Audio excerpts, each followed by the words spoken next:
All right, can everybody hear me? Am I audible? All right, can everybody hear me? Am I audible? I guess that answers that.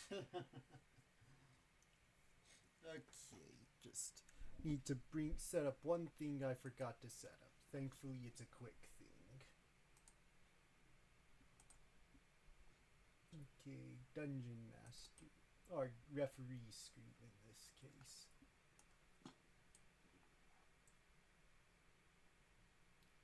There we go. That is set up. Okay.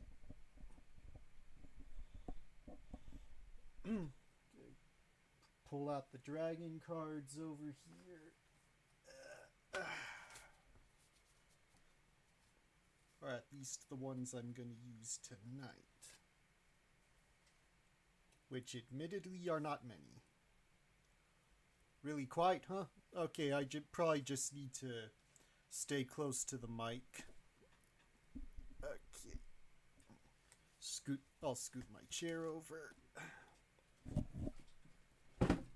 Okay. Is that better?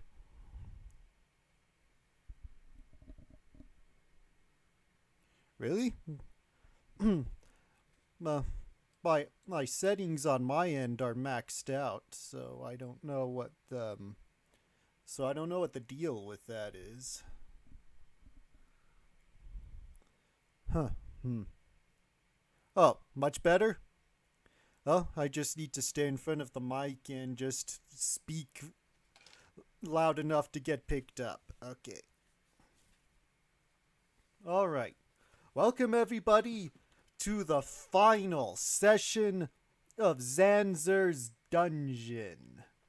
I'm happy to be here tonight. This has been a while coming, so I'm very excited for tonight, and I just got a message on my phone. Just gonna see who that is.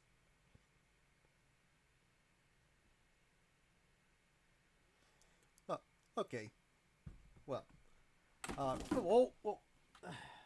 Guess I should plug this in before it falls over. My phone, that is. Okay. There. All right.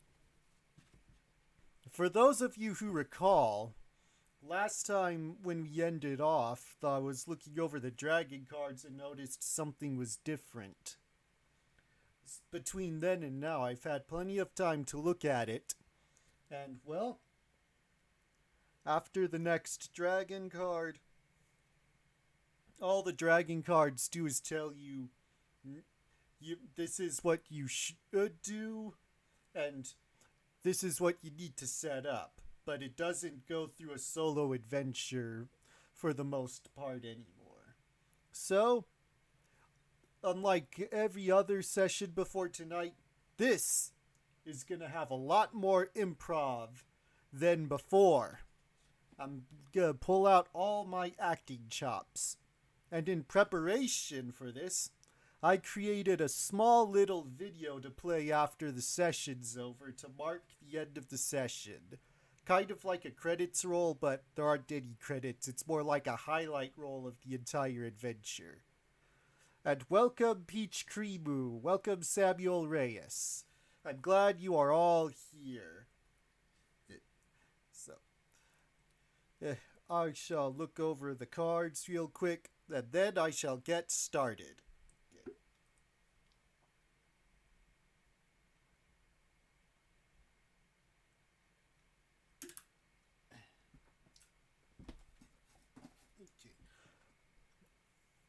You're welcome. And one final thing to note here is, because a good section of the dungeon required me to stock it myself, I came prepared with some additional books of mine that have random dungeon generators in them, and I'm going to be referring to those when I get to those parts of the dungeon. So that'll be exciting. Yes.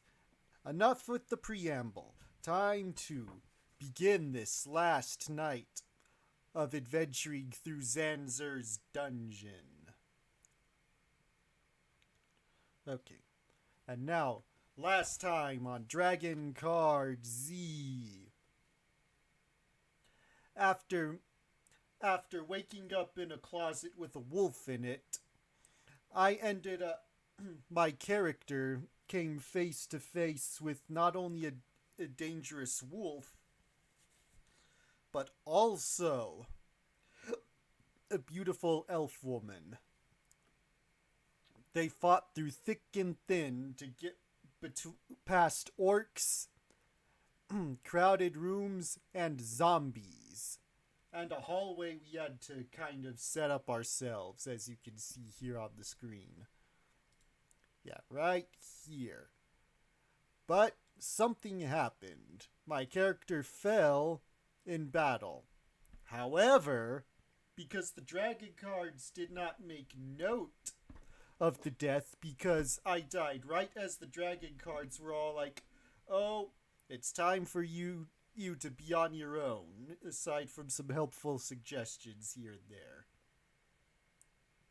So, because they are so vague about character death beyond this point, I have decided that for one time only for the last character, he gets a stay of execution.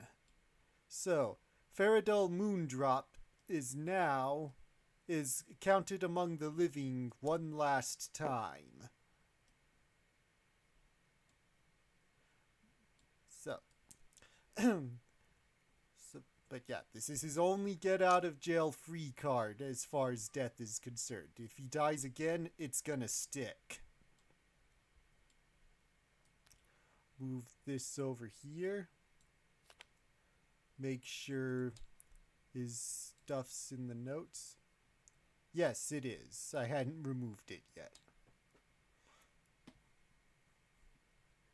Okay. Go check on this real quick. Alright, I know where we're at. And now, for the last Dragon Card Z. Final Escape.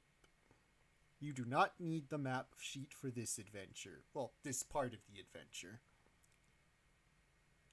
I'm gonna have to roleplay this first part on my own because I was knocked out. So she's gonna be like, wake up! Wake up! Here, I was able to find this health potion. Drink! As she shoves it down my throat. And I get back up. You were lucky. If you had sustained any more injuries, you would have died. Well, I was able to save you at the last minute. Alright, this way. And now I shall read from the card proper. You find yourself in a long, dark corridor. I know where we are, Adele says.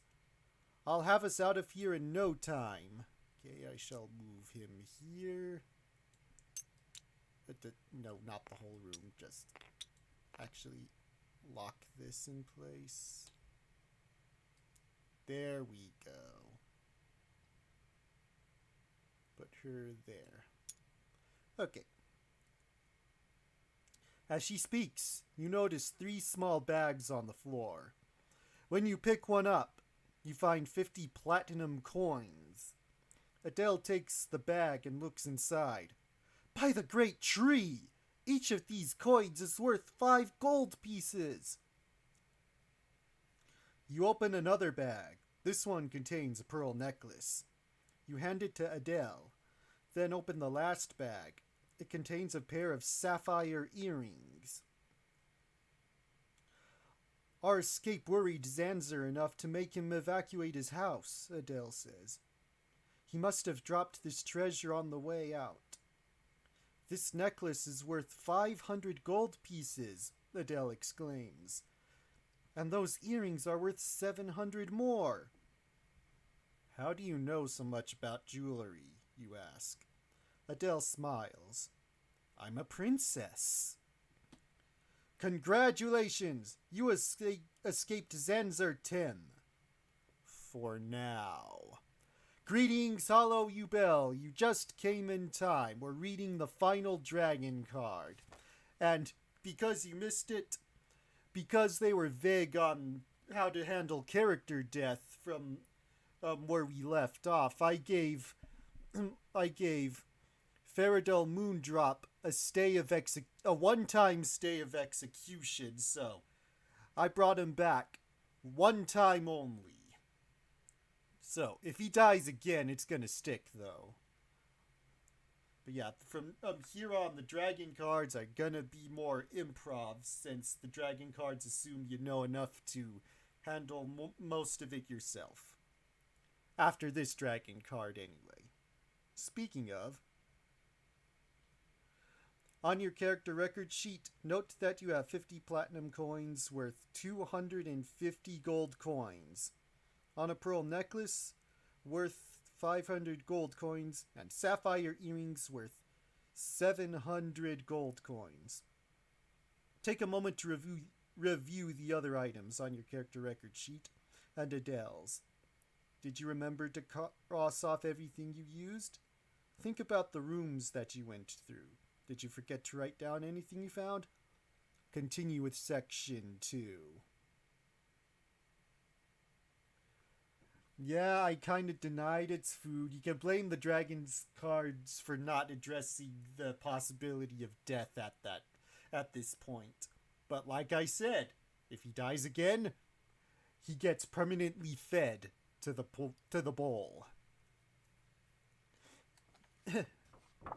Now, section 2 of the card. Thanks, Adele says, closing the bags. Hey, I found these. Hey, I found those, you object. Adele sighs. I guess we've both earned this treasure, so we should split it evenly. And now it's telling me to divide the treasure evenly.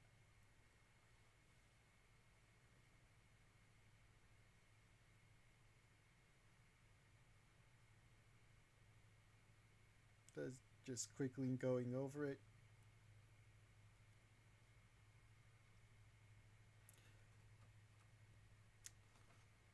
Okay, so I'm gonna be giving myself half of the treasure we just earned.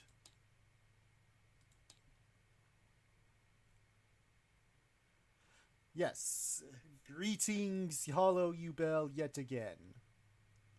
Okay, now to give myself some loot. Oh, that's a great movie. Glad you get to do that with your family.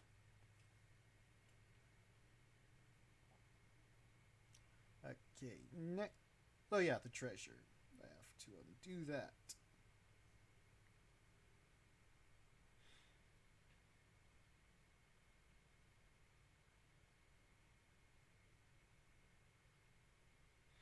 Alright, time to consult the calculator. Oh, wrong button. Okay, so. Okay, so 250 plus 50 equals plus 500 equals plus 700 equals 1500. Okay, so what would be half of 1500? That is a good question. Yeah. Okay. Divided by 2 equals 750.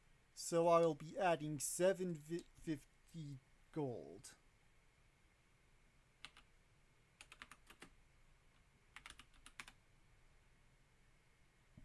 And there.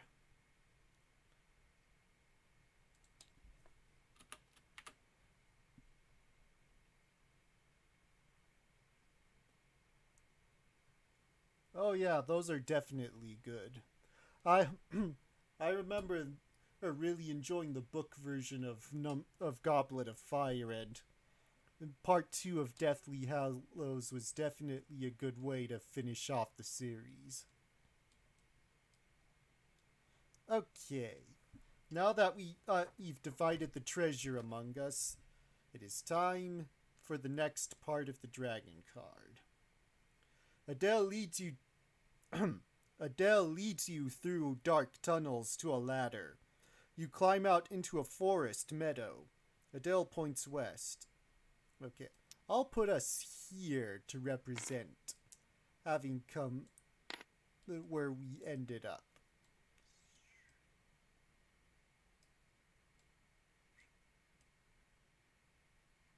This view of the meadow.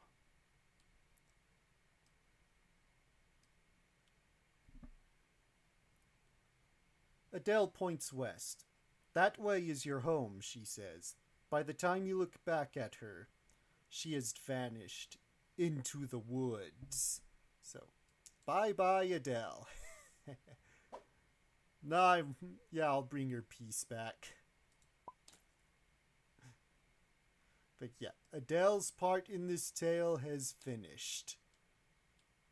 I shall put her next to Axel, the other person who has vanished from this tale.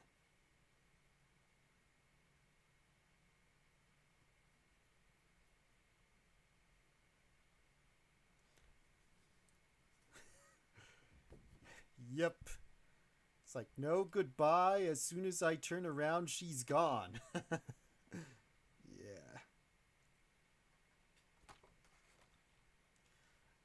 And now, it's time to give myself some experience points.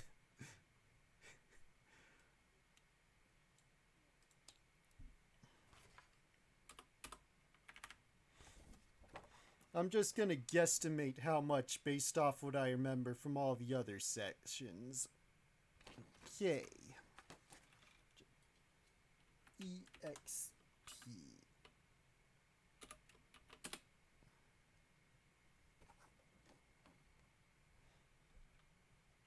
Alright.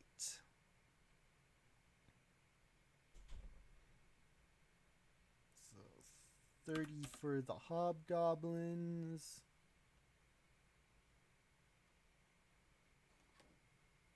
Okay.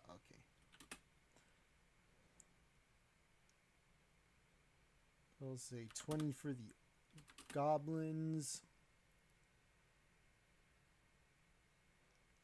5 for the kobold.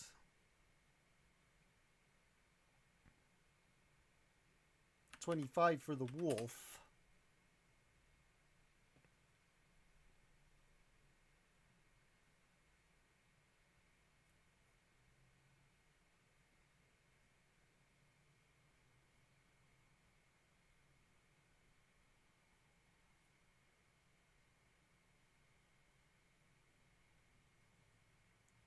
$150 for the bugbears. 30 for the guards.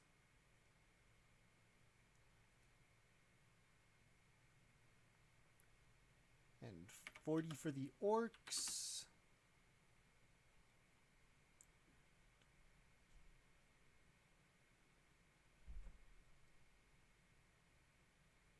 And 80 for the zombies. And one more thing. Because this is an old school D&D game, you get experience points for each piece of gold you have.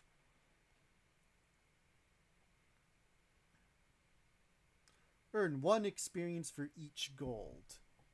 So, time for a little bit more math here on the calculator.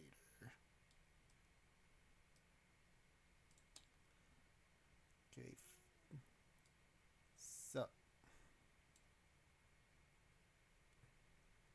1,000 plus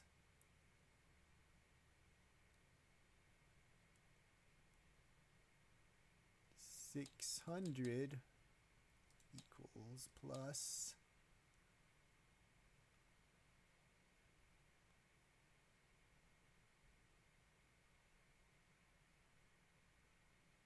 400 equals plus 750 equals, then on top of the experience I earned here, plus 30 equals plus 25 to make it easy. Another 25. 150 equals 30 equals 40 equals, and 80 all together equals 3130 experience points. So now the next dragon card is going to go over leveling up. Yeah, that last dragon card we went through was the last one that fed us real story. This next dragon card, Z, is going up for leveling up. Is that loot on the calculator? That's my experience points, because in old school Dungeons and Dragons, you get 1 experience point for each gold you have, or if you have something worth gold, then you get 1 experience points per the value of gold that item has. So, going back to the garnet here. So the 2 garnet I have here is 400 gold, so I would get 400 experience points for that garnet. So, this is my experience points.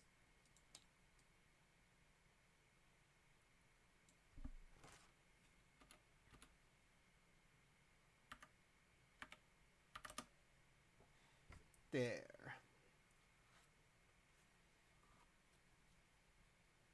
I'm about to find out if this is a lot or not. As a new PC with 0 experience points, your character was first level. Excuse me. Your character was a first level character. By the time he escaped Zanzer Tim, however, it is likely that he will have acquired enough experience points to go up in level. Okay, I need to look at the experience table for the character I'm playing. Or the class, I mean. So, I'll pull out the rule book and take a look.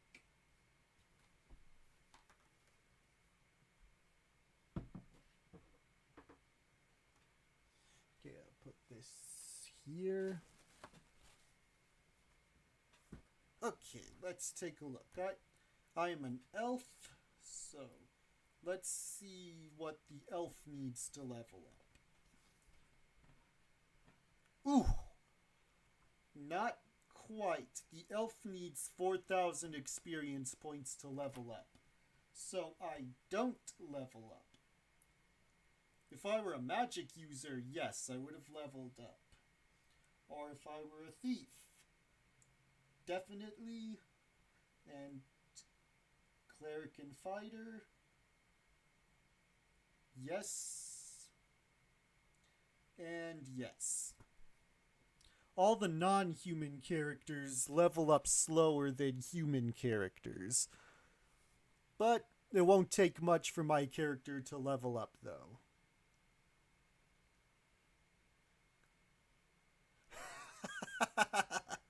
That is very tempting. Yeah, I'll give more details on how I would like to continue this particular storyline at the end of the session. But I would definitely be tempted to call it that.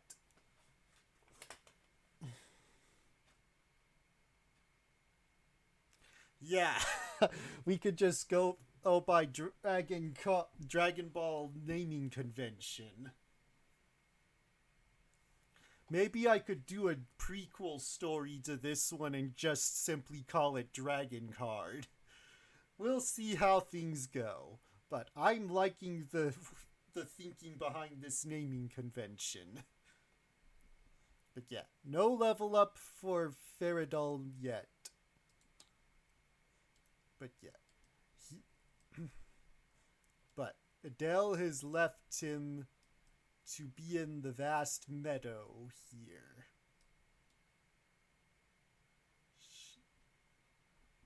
She probably went that way, where the light is, or down this road here. Whatever the case is, she's not on this table anymore. Her piece is, but not her. But as for me, my... Oh, for a moment I thought he went flying. But as for me, my time in Zanzer's dungeon has not yet finished.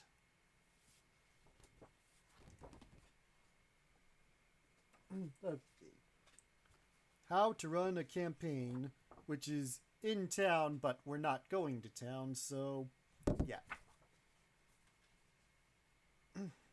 And how do I make my own dungeons? New frontiers.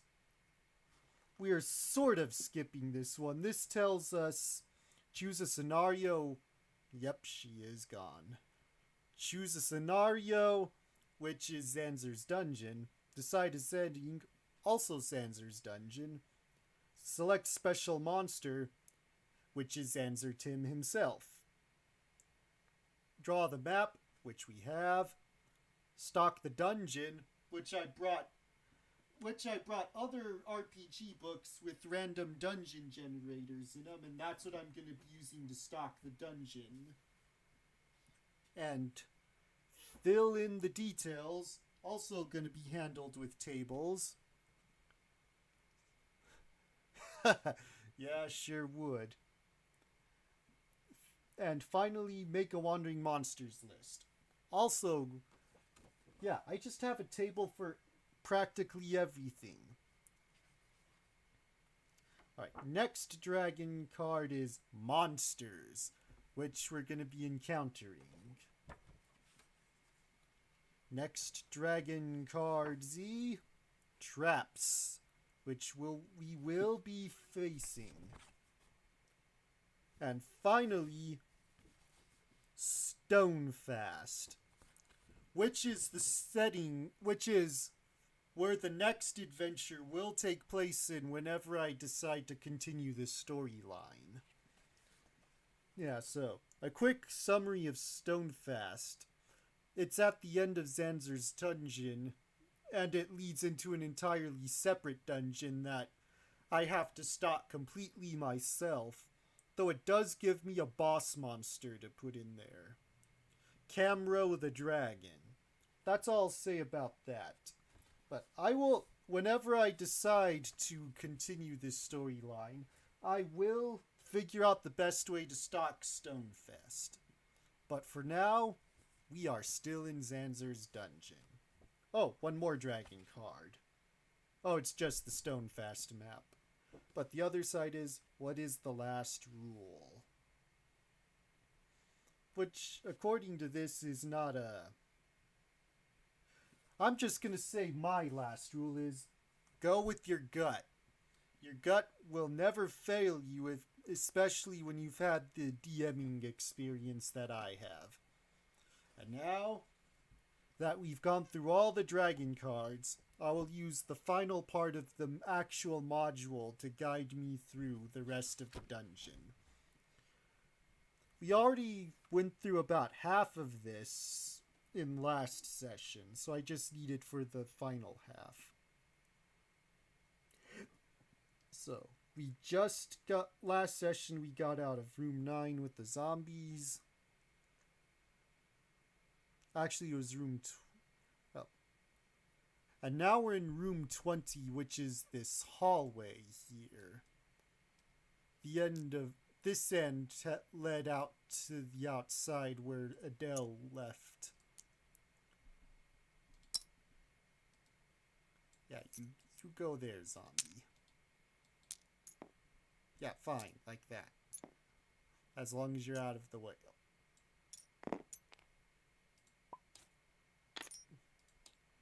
Yeah, they're just not cooperating. I'll lock this one too. But you're supposed to be locked.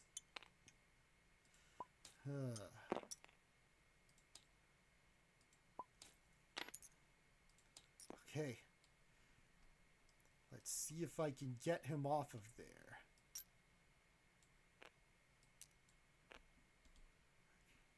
Lock. There. He's off. Okay. We won't be dealing with those walls anymore. Right. Room 20, which I'll read the descriptor here.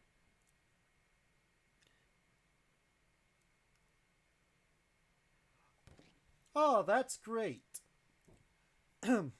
if Faradol dies his final death, then we will consult you for. Actually, I have at least 3 other characters before I'm gonna need to roll up some more characters. And Samuel has offered to use ChatGPT or whatever it's called to roll them up for me, and we can consult your list of names when we need to name them. So, we'll revisit that when... Yes, thank you, ChatGPT. So, we'll revisit the idea to use your list of names and ChatGPT to make characters once I've run out of characters. Okay. And now I am in room 20, right here. The door from Zanzer's kitchen opens into a long corridor.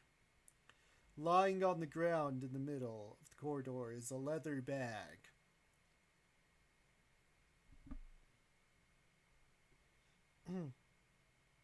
So, it has the stuff we just split with Adele before she left. And what is this? A rough map of the dungeon, which is the way the PCs can see the map sheet. So, in game, we have a map of the entire dungeon now. It's not a perfect map, but a map all the same. Guess with that in mind, I should clean up the board.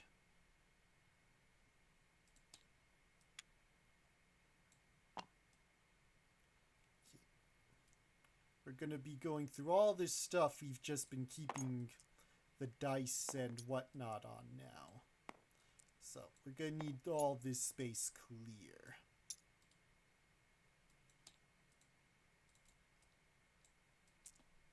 Right there. Okay. Let's put this over here. I don't know if we'll need the green dice anymore, but I'll put them here.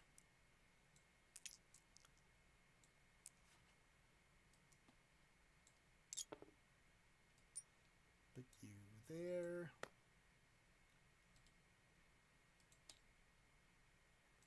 Move you here. Lock. Oh, more dice. Actually, I'll keep all the enemy dice here. There. And I'll just keep that one with the quarter. Okay, but we have now acquired a map of the whole dungeon. In game, it's roughly drawn, but this is essentially what our character is seeing now.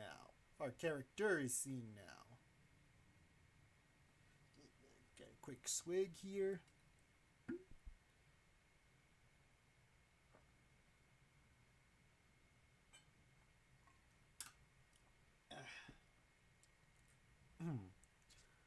Okay. Anything else of note in this dungeon?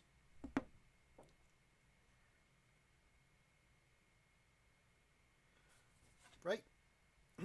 I probably won't. It says to start making random monster checks, but I probably won't do that every single movement. I'll probably do it every other movement or every 5 movements. I'll figure out a good flow for that as we go on tonight.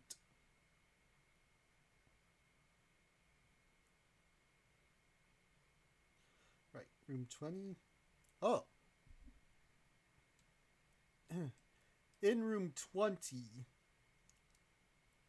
there's a crystal sphere, and it's making a strange glow in the room.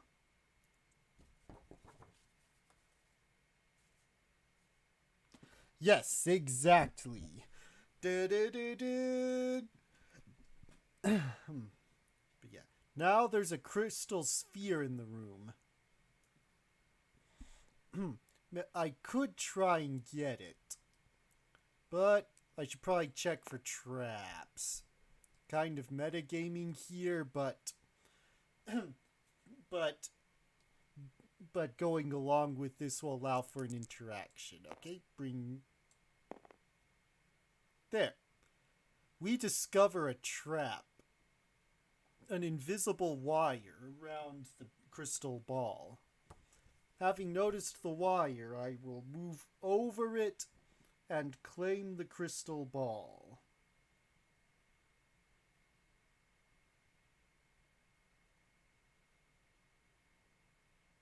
The crystal ball is worth 5 gold. So let's add that.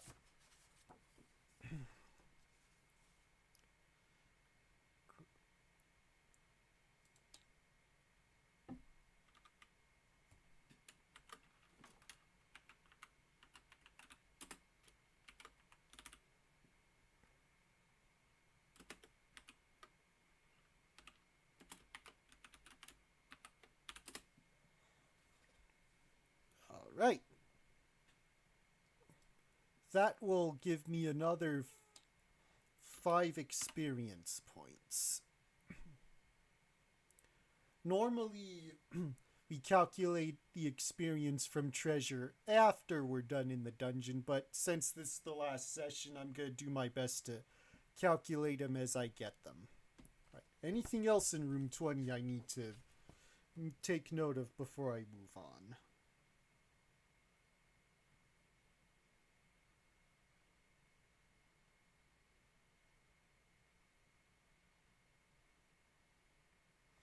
Nope. If I'd failed to find the trap, I would have had an encounter, but oh well. Now for room 22. No, 21, sorry. Room 21. The room is filled with shovels, picks, wheelbarrows, and other digging tools. I spot 2 gnomes taking inventory of the stuff. And apparently they set aside their stuff to attack. Well, we've got our first combat encounter for the night. Right, I need some gnolls.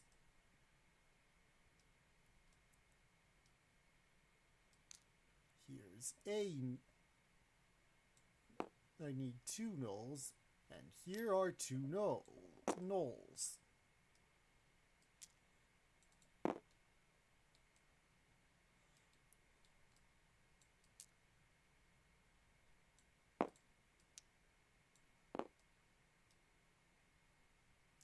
Alright, time for some initiatives.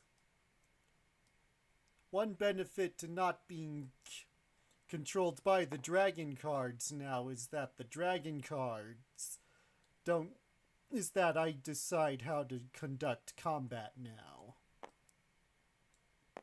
Right? Do group initiative. Yeah, use the bowl. That's what it's for. 8. Alright. 8 and 8. Okay, roll again. 3.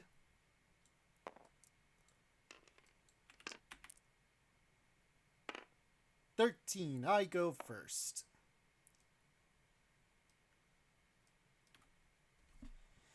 Okay. Let's see what the Knoll's stats are.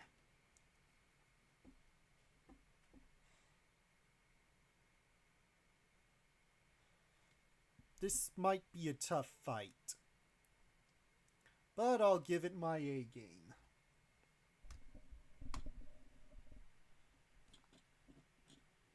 Okay, take a look at the damage, the attack table.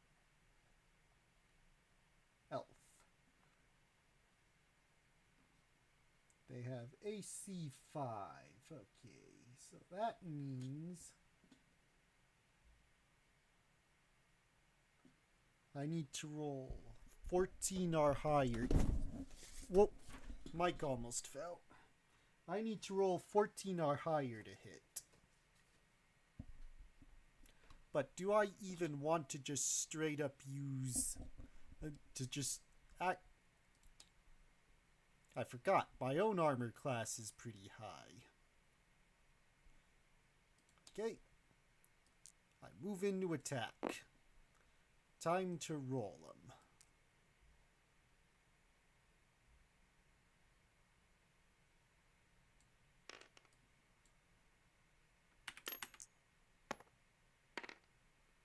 Nope, that don't get them.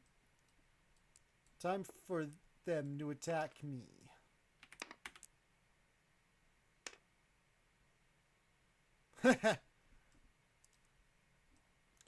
Natural 1. So, I've decided in the rush to try and get me, they kind of crashed into each other. And they hurt each other. So, they have taken damage from each other.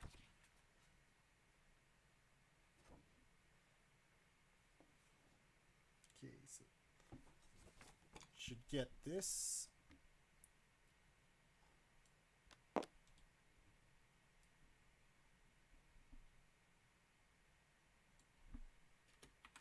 Knoll 1, 8. Knoll 2, 8. Okay, how much damage do they do?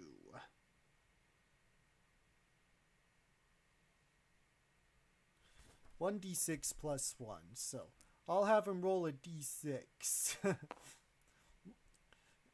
And they both will take 1d6 plus 1 damage. So, oh, right. Use the bowl. That's what it's there for. So, go for it. They both take lose half their health.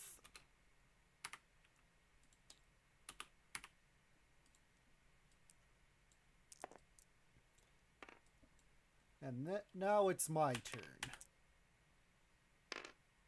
18. I attack Knoll 1. And my dagger does... Actually, yeah, my dagger does 1d4.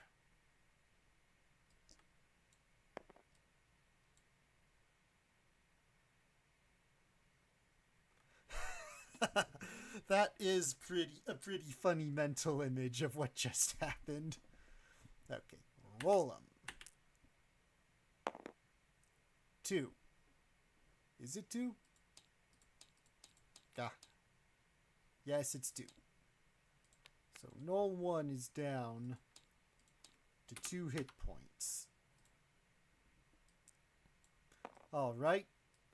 Now the Knoll's turn. Will they bungle just as well as they did last time, or will they actually get a hit in? No, that one doesn't get a hit in. What about the other? Does he get a hit in? Okay, I'll check real quick.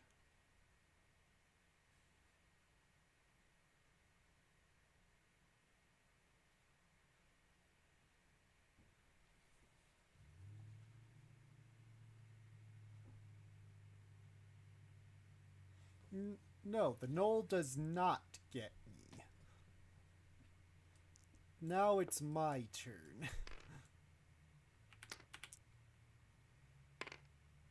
Nope. Knoll 1. Nope. I'm gonna lock this down.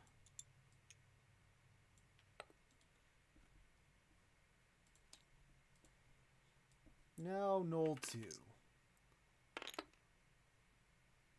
Nope. Gonna lock the calculator down too.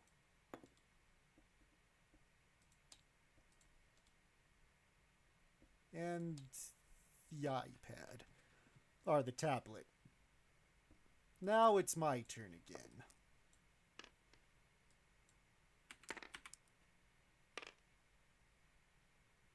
Six. Nope, that's not a hit.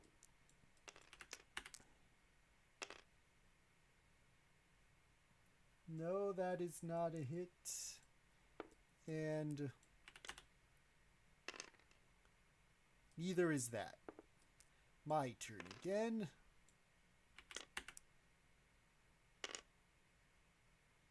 Nope. You know what? I think the bowl needs to,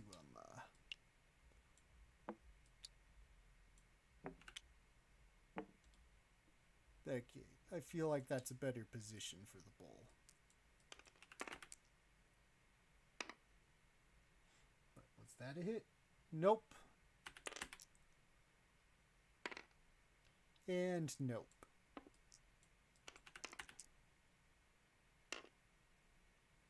That, I believe, is a hit. I'll check just to be sure.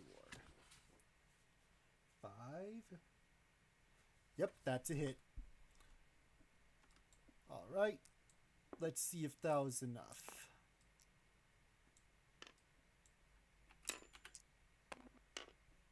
Yes, knoll 1 is down.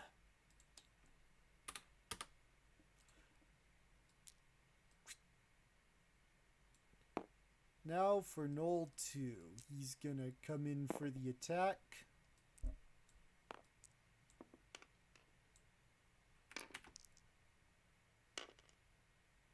Natural 20. I've decided he's gonna suplex me. So I go that way. That'll be an extra 1 to his already 2, so it'll be a plus 2 instead of the plus. The plus 2 instead of the plus 1, yes. Alright, let's roll it. This has the potential to kill me in one shot.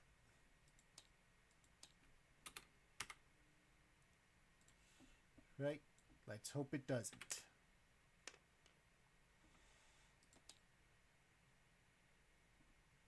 Well, people, he is gone. A suplex it's a fighting move where you grab someone by the back and you bend over incredibly far back and causing their head to hit the floor behind you. But yes, Faradol Moondrop has fallen. So another character has so this time, like I said at the start, his death sticks. So I'm gonna copy his stats. Gonna put them in the dead character file. Then I'm gonna copy over the stats of the next character.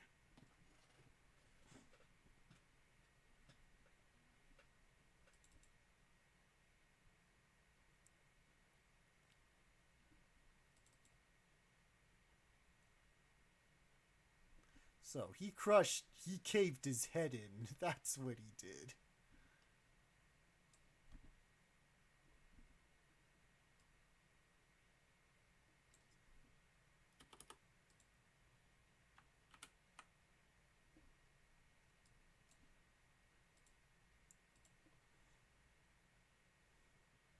Okay.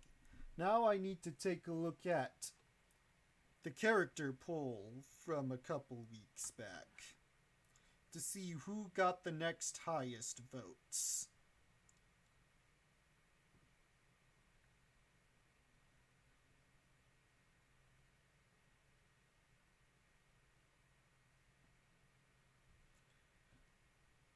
The chaotic magic user got the next highest votes, so the chaotic magic user is going next.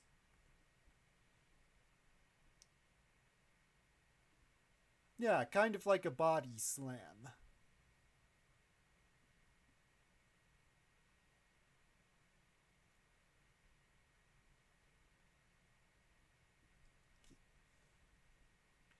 Where did I put it?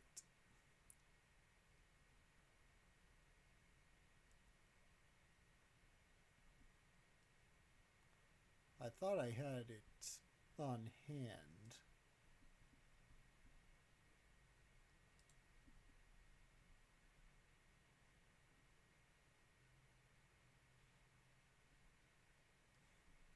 I think I found it.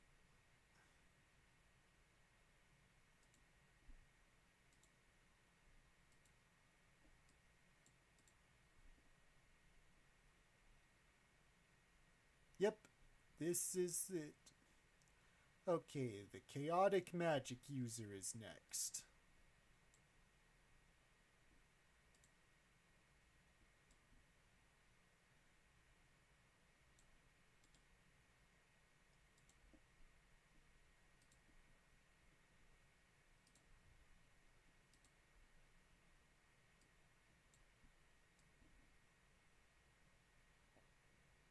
Right, I shall put his stats down.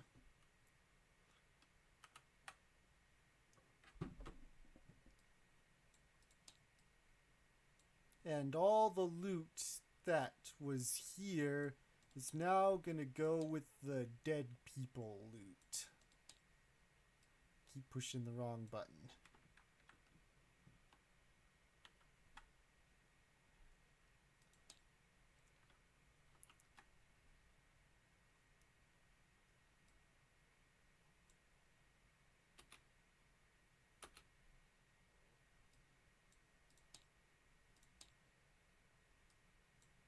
Come on. There we go. Alright. Yeah, you missed me die again. And now I just brought in the chaotic magic user. And he needs a name. Okay. Just gonna clone the magic user. Clone the magic user from before and rename it. Rename him.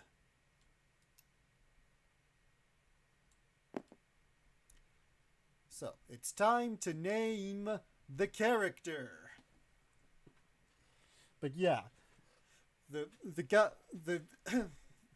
Death Bowl got back what was given last time.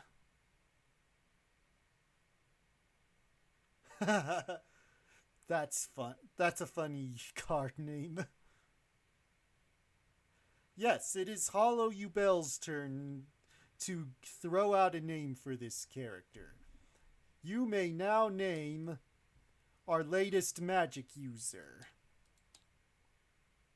Yes, he did. The suplex from the knoll killed him. Bashed his brains in. So now it is time for Hollow Ubel to give us a name for our new character, the chaotic magic user.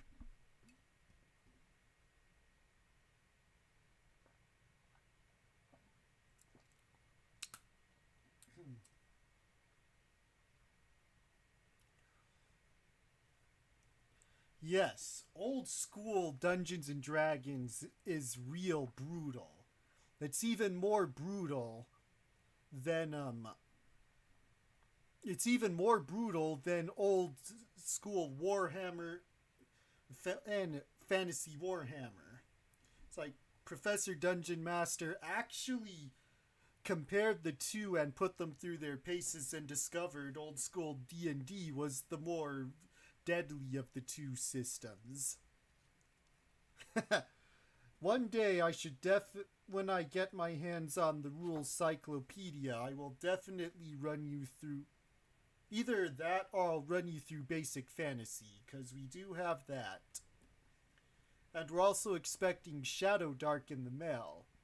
Which reminds me, I shall plug in Shadow Dark because Shadow Dark is on its last 2 days before its Kickstarter is done.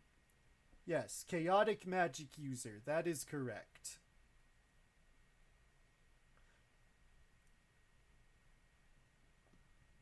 So I'll bring that up real quick.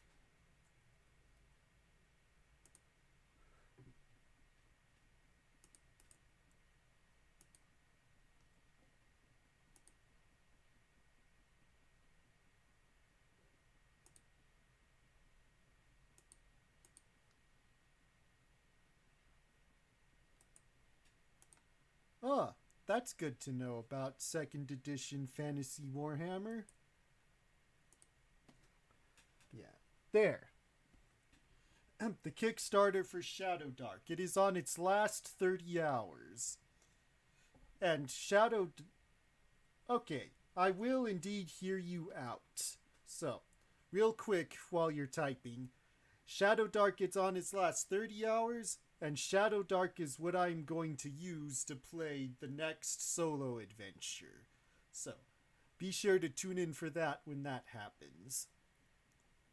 Alright. Hope you'll come back soon, Samuel Reyes.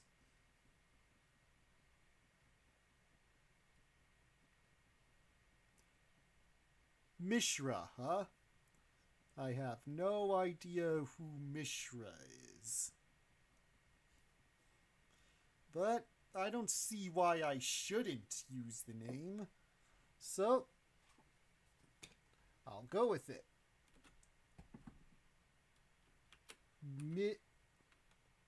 Mishra.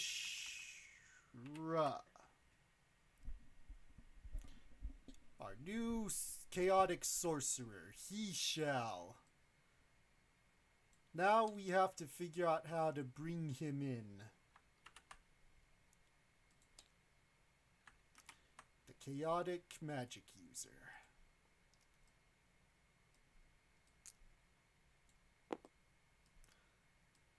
Does he have any...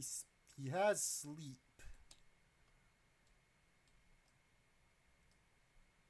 And his maximum health is 3. So that's 1 less than the previous character. So, I'll quickly look at room 20.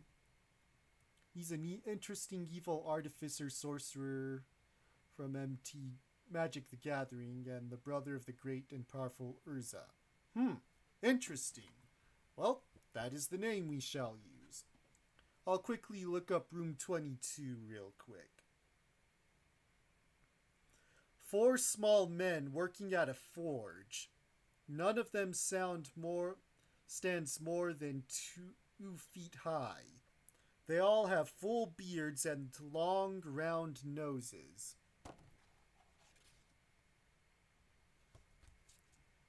Ah, well, if Mishra dies before the end of the session, we can definitely go with Servus next.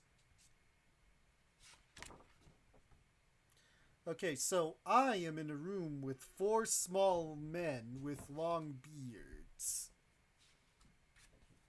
We'll definitely go over the names of what to use next when I die.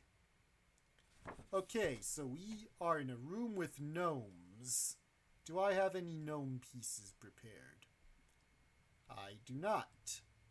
So it's time to make some gnomes.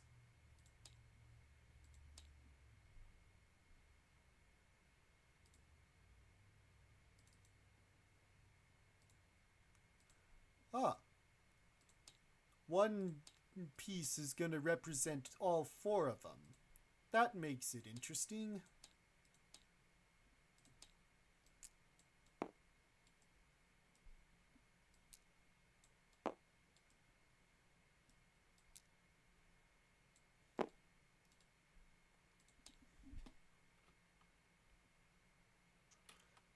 I believe we're up to 3 dead characters now.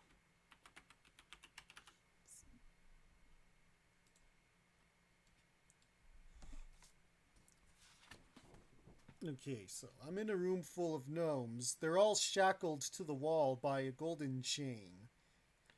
The golden key that... Oh, I don't have... That's if I'd prevailed in the last room.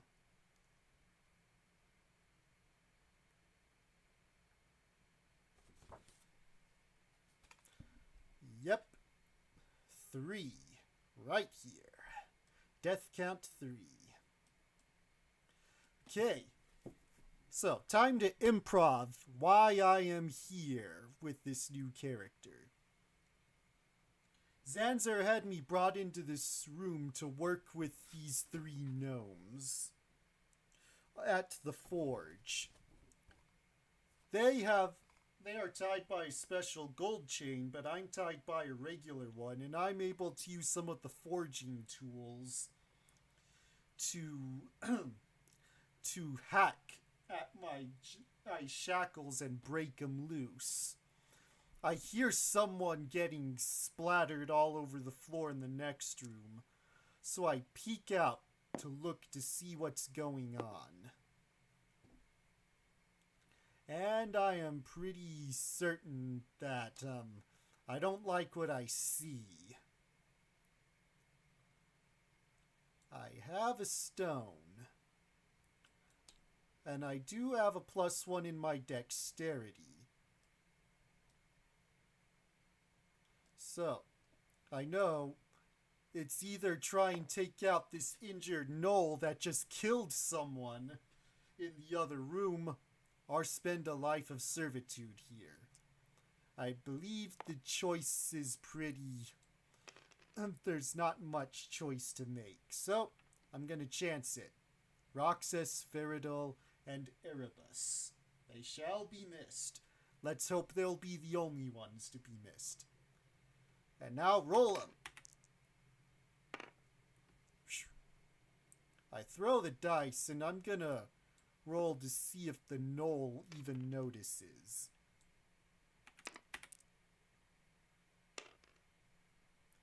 I'm gonna say he barely doesn't notice. I'm gonna throw another stone. Yeah, I get him that time. So, that is a d4 +1. So if I either roll a 3 or a 4, he's dead. Okay. No. He has 2 left. The gnoll's gonna try and come after me. Okay. Now, to see what he gets for an attack. I'm gonna check my armor class. 8. So, looking at this, 8. Oh yeah, it's gonna be pretty easy for him to hit me. And he does hit me. If he rolls anything higher than a 2... Let's just see how this goes. And the death count goes to 4.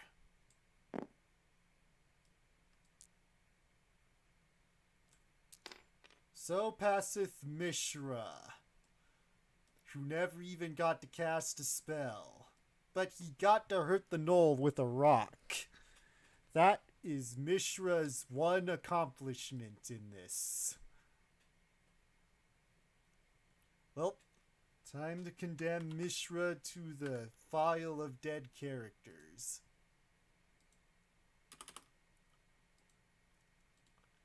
Yes. That is what happens when a wizard isn't accompanied by a tank.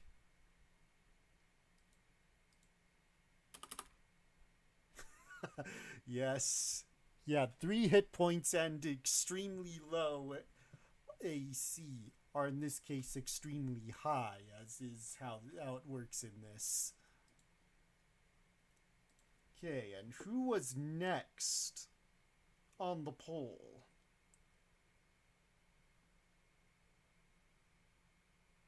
A neutral halfling. So, we're gonna be a halfling next.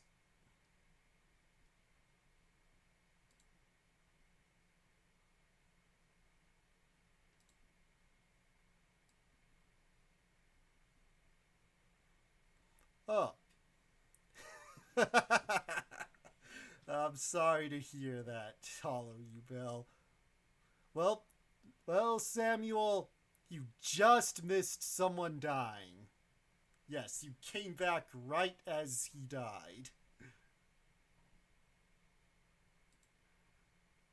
Okay.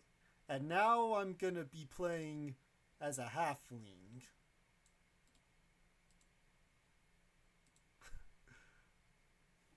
Okay.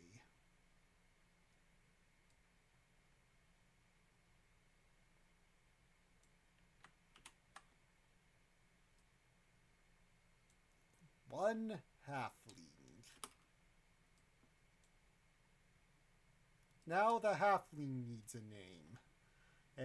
Roxas, Faradol, Erebus, and Mishra. Darren Redleaf. Yeah, I'll go with that for the halfling.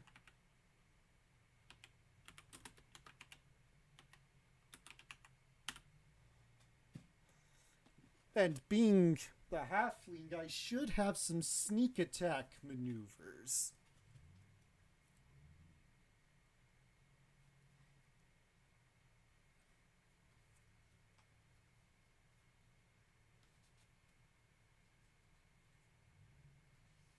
Okay, let's see. Halfling.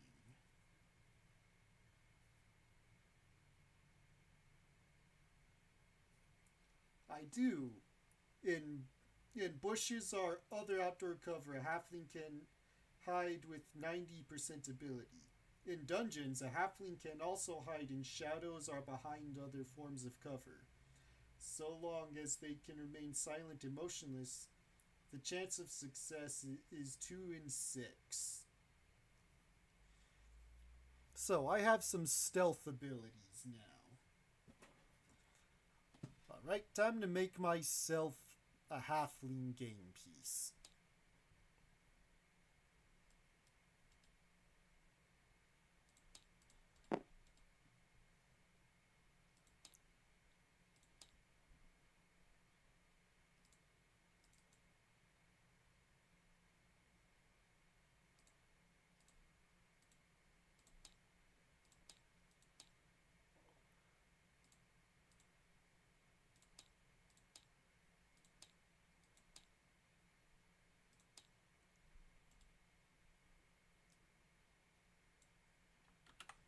There and there. Alright, time to roleplay him. Darren, was sleeping lazily in a corner of the forge. He was brought in shortly after the freshly killed guy was brought in. And he heard the sound, and he wakes up to seeing the wizard drop dead. It's like, oh no. He dares to poke his head out to see the gnoll walking away. Darren sees this as his chance to escape. Okay, let's see here. What does the dead gnoll have on him?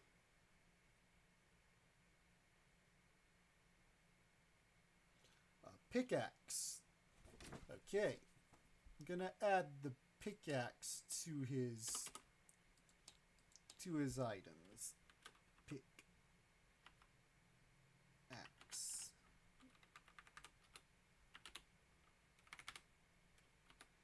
Does 1d6. And I have a strength bonus, so that's a +1. So, I am going to go for the attack with the pickaxe.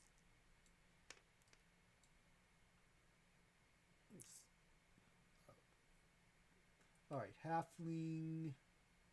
This guy's 2. Yeah, halfling.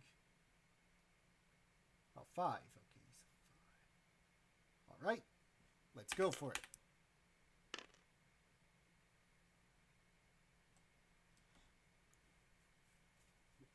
I swipe. I'm gonna roll a d6 to see if the gnoll notices. If he rolls a 1, he will, or 2, he will notice. He notices. Now he's gonna attack Darren.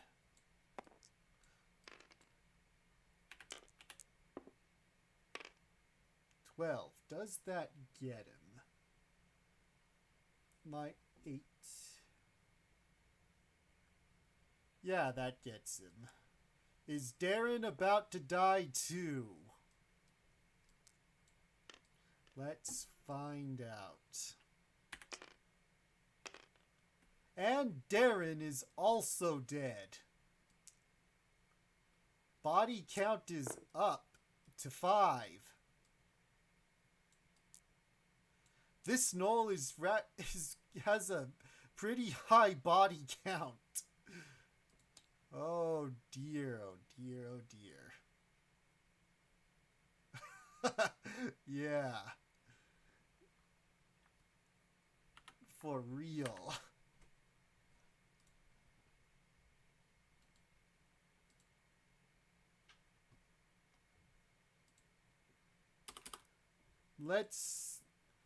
The last 2 picks in the polls didn't get any votes. So I'm just going to choose the one I think has the highest chance of not dying.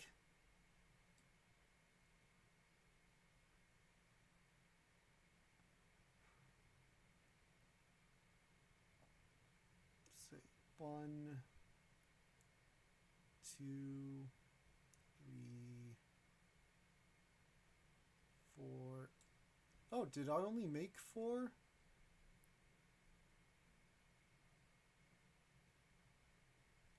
Oh, looks like I only have one more option out of my out of the stuff I made ahead of time.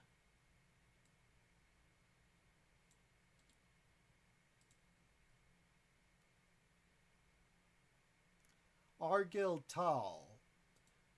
Next, we have a cleric.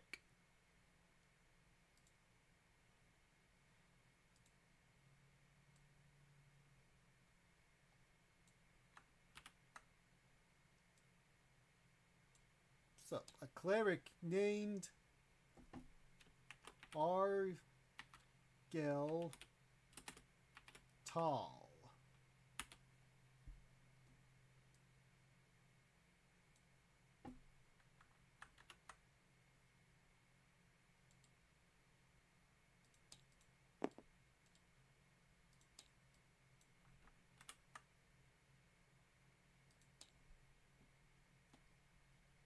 Okay, I will not use that for a cleric.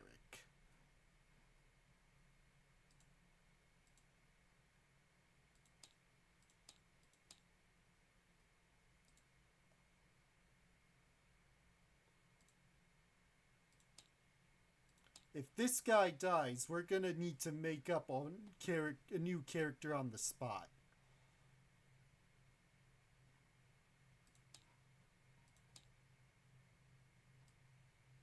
Okay, once we've got his name down, then we can, once we've got his name down, then we can roleplay him into the scenario.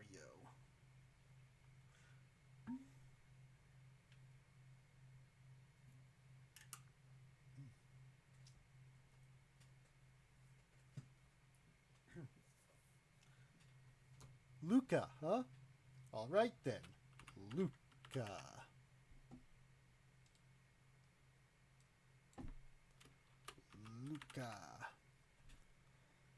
Luca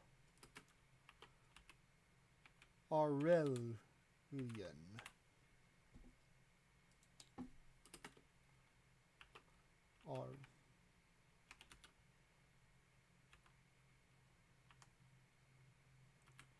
And Luca Aurelian here has 5 hit points, so he has a higher chance of surviving than most. I'm gonna say he was instructed to go from the salt mines towards where the gnomes are. And that's when he walks in to see this gnoll cave in a poor, helpless little halfling's head. So, I have a choice, which isn't much of a choice, so let's get this over with. Right. Gnoll is an armor class 5. Okay. Cleric. Alright. Roll him. Natural 20. He grabs a rock and bashes in the gnoll's head. And due to this bonus, he doesn't even need to roll damage. This gnoll is dead. So, now we have not just one, but 2 dead gnolls. Finally, on the last character, someone has survived. And because the body of a previous character is here, we can loot the corpse. Okay, so take this shield here.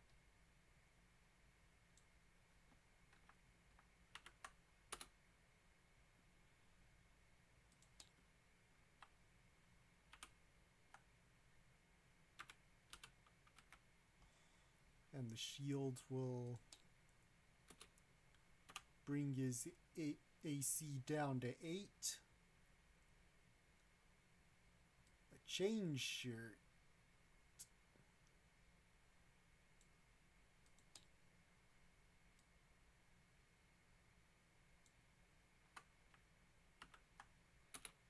Or chain armor, whatever. I'll quickly look it up after I've added it.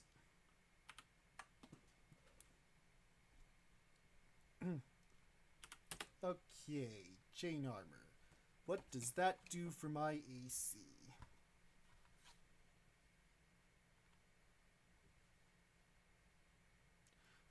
Five.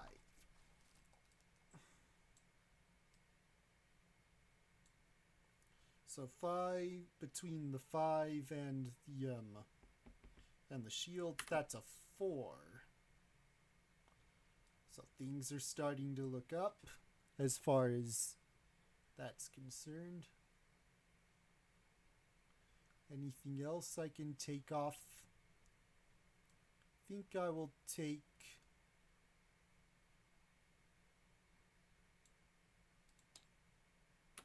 coins. I think I'll take the other guy's treasure.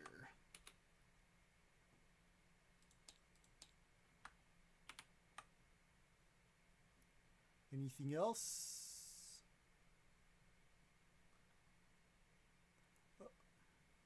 No, I believe that is it. My survivability just went up. And now let's see what the gnolls have on them. Each gnoll has 5 silver pieces. Oh, excuse me. And 1 golden key. Alright. I shall take the silver. So that'll be 10 silver. Oh. Pieces. And gold coin. There. And now I'm going to go into the room, in room 22 with the gnomes. Alright. 4 small men work at a forge. None of them stands more than 2 feet high. They have full beards and long round noses.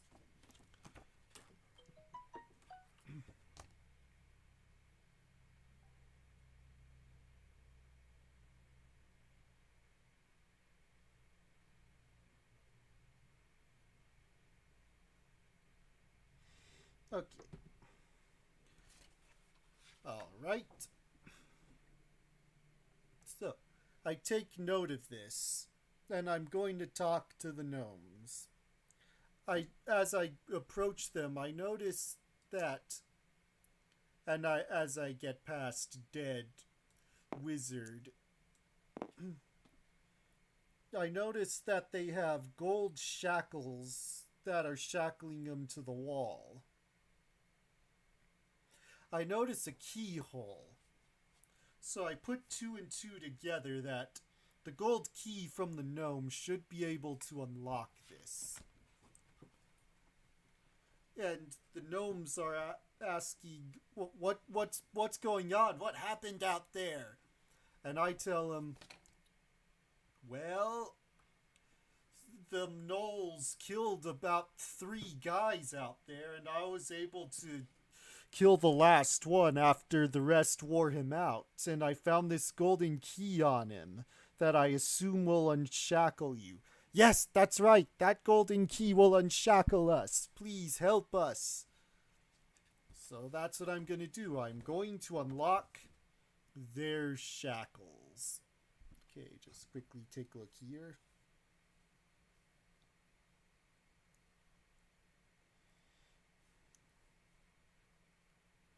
Yep, Luca actually survived.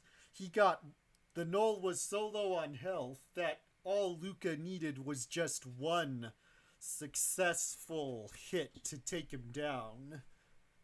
And that did it. And now Luca geared up from the dead player's gear. So now Luca has an even better chance of survival.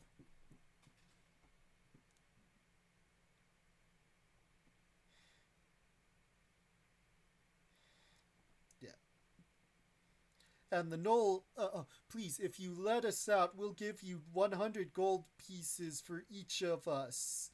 Please unlock these shackles.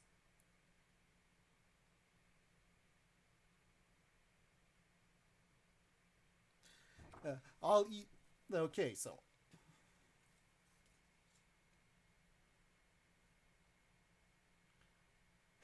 Yeah, it was wild. And now Luca is geared with Erebus's gear, as much as he could equip. Well, I unshackle the gnomes, and they are free. They eat. 3 of them give me gold, but the 4th one offers something different. I can either give you this gold or this ring of fire resistance. Would you like this instead? Knowing how hard my odds of survival are, I'll just take the 300 gold and the ring of fire resistance. So, 300 gold pieces. Okay, so let's add that. 8, 9... there.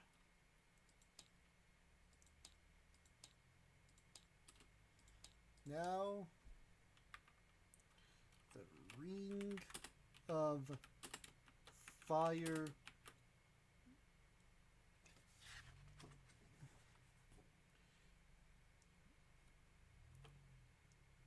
resistance.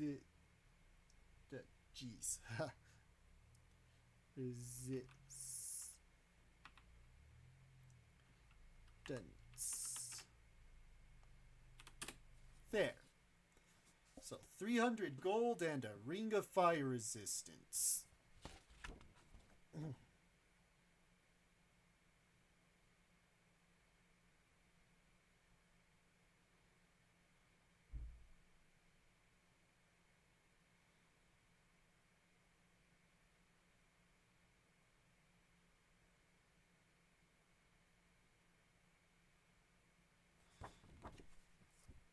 Yep. I'm pretty sure I'll need to be able to resist fire. So, after freeing them, they offer me their thanks. Thank you, stranger. I hope you can escape from this dungeon. Then they disappear, taking the remaining gold they have on them with them. So I'll just put them off there. And I did find the map. Do I have that on me? Okay. Nope. I also did loot the map of the dungeon.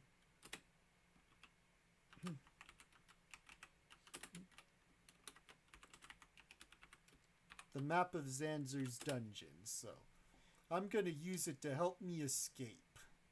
First, I need to move that. Okay.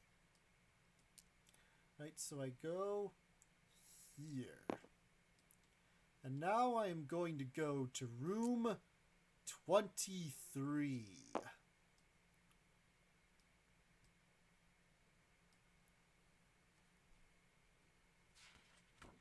Right, now to read. This room contains 8 cramped cells. Alright, I'm gonna investigate each cell. Okay, cell A is locked. Hanging inside is a plain view of a silver sword, a silver dagger, and a bow with 10 silver-tipped arrows. Silver weapons, huh? It is a locked cell, so...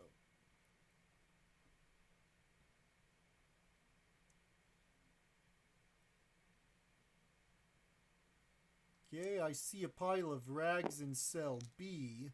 In cell C... Wait a minute, is there anything in cells C through... In cell C, I think some of them are empty. I'll take a quick look.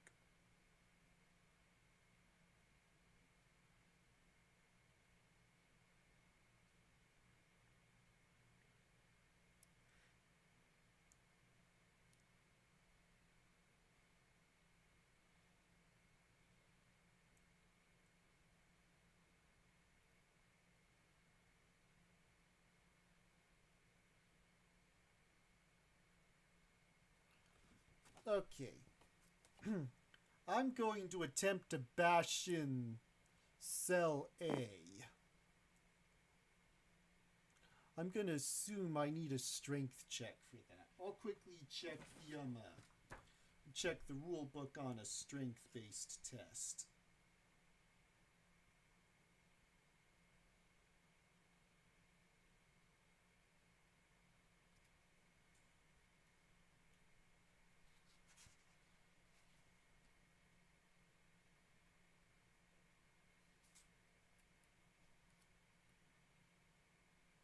Dungeon. Doors, okay.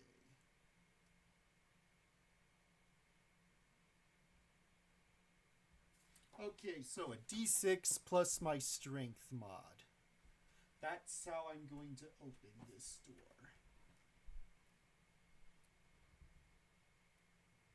Okay, what is the target number?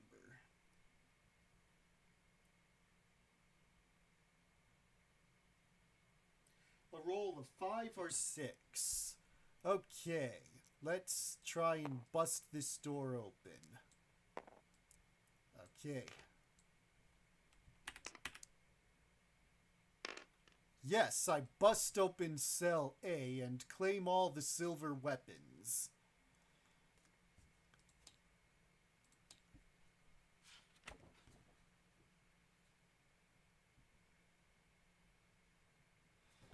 Okay. I'm assuming they're just like the regular stuff, except they have the quality of silver. Okay, so put that there. Stop falling over. Okay.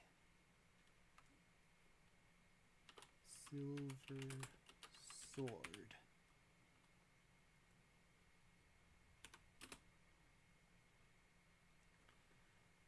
Okay. what else? Silver sword. Silver dagger.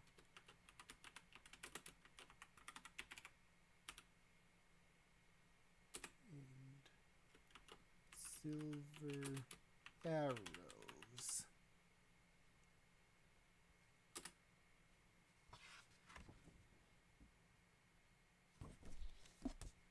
10.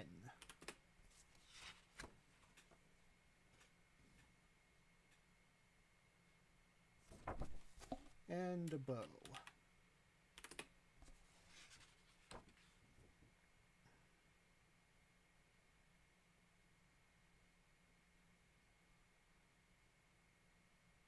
Oh yeah, so I was looking up the stats. But first, can a cleric use a sword? I need to check that.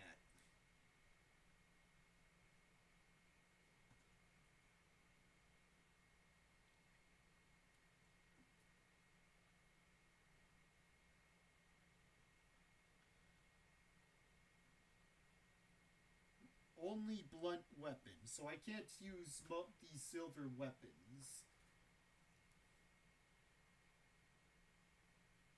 So I have all this silver gear, but no way to make use of it. Does this at least tell me the value of these weapons? It does not. I'll just have them on me for now then.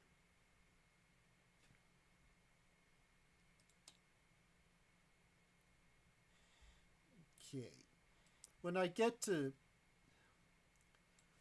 I'm gonna try and bust in cell door B. Okay. 5 or 6. Nope, I fail. When I get to cell G, I notice the bars are silver. So I'm going, and I see there's someone in here. There's a prisoner. Believe I do have a prisoner game piece. If not, I can just quickly grab one. Or make one. Yeah, that's what I'll do.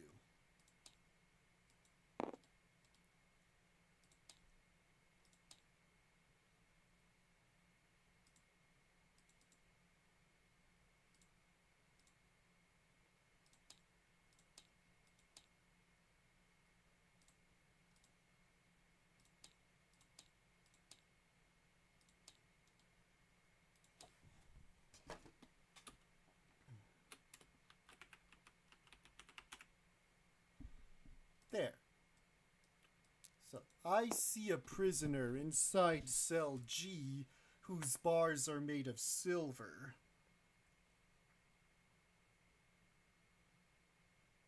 He has an elongated nose, slightly pointed ears, and yellowish eyes.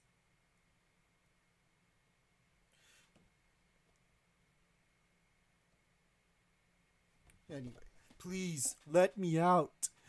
Please, you have to let me out. I ask him, okay, but we'll see, but why are your bars silver? I don't know why the bars on my cell are made of silver, but could you please just let me out? I'll give you these boots I'm wearing. They're elven boots, please, I'll give them to you. Sounds pretty tempting.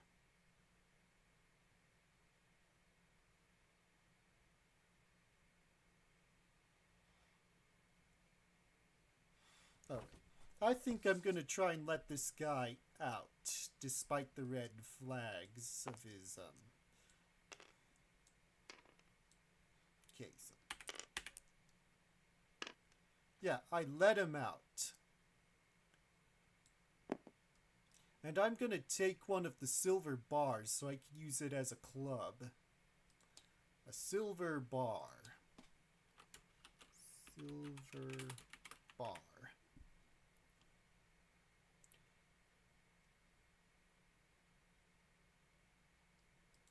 Alright. silver bar 1D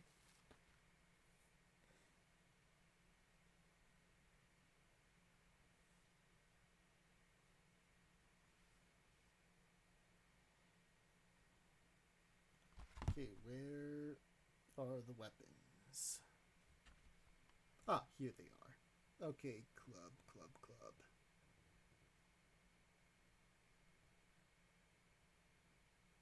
Club, okay. Actually, yeah, 1d4.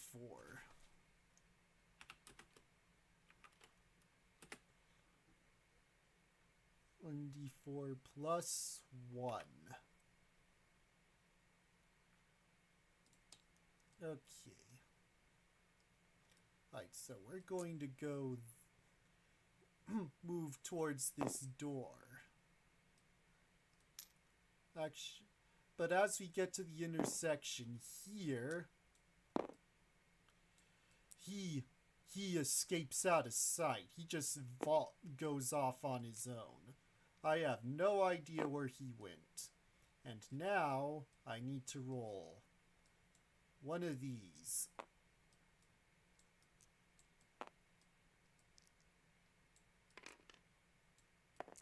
Okay, so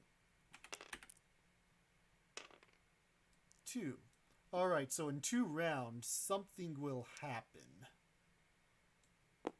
Alright, so I'm gonna go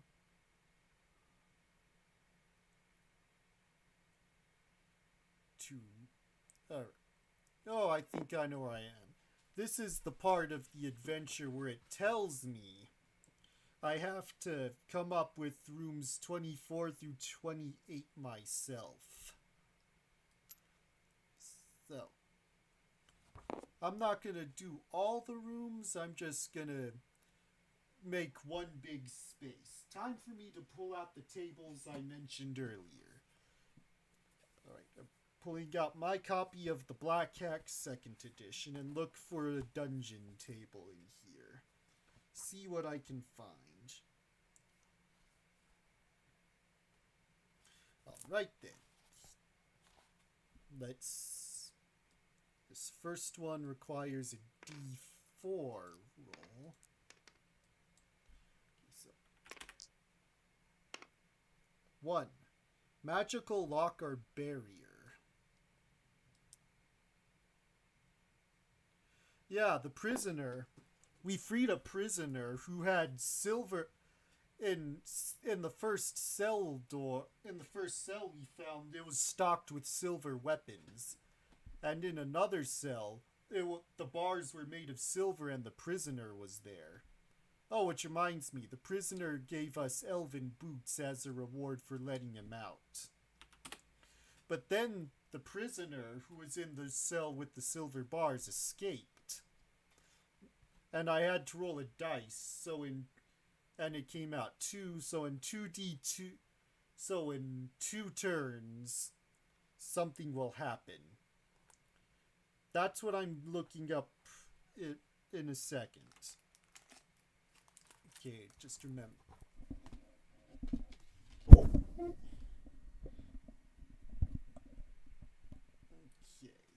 let's take a look. Elven boots.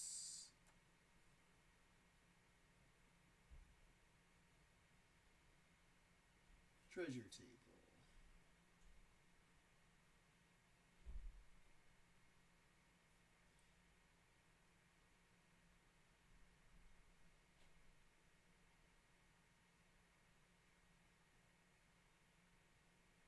Boots of elven kind.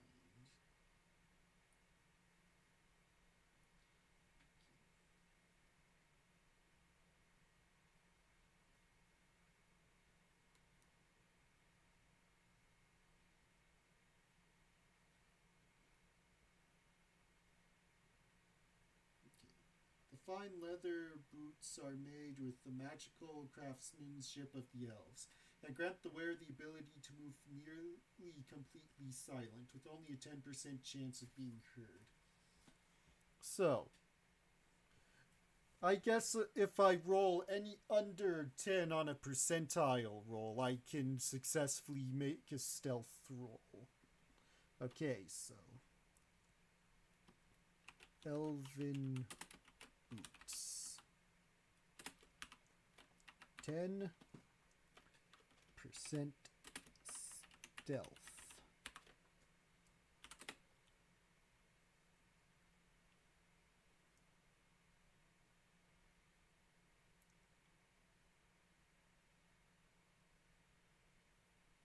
Well, unfortunately, this isn't first edition I'm playing. This is basic edition.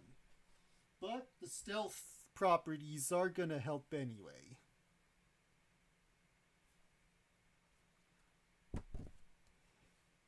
Okay. Oh yes, I was rolling on the black hack table for a dungeon room for this next part.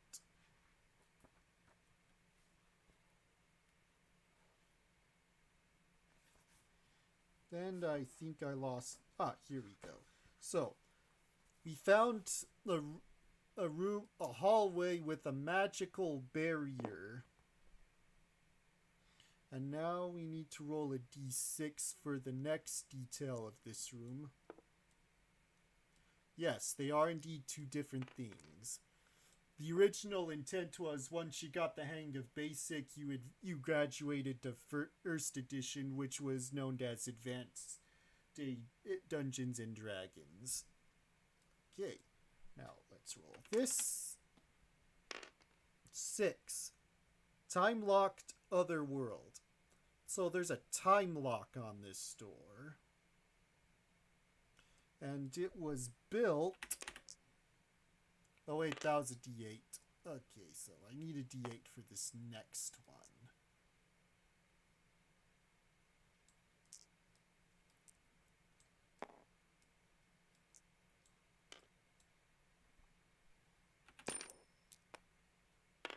Seven.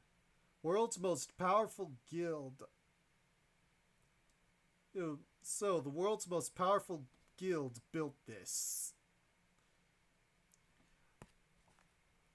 Okay, original use for this room.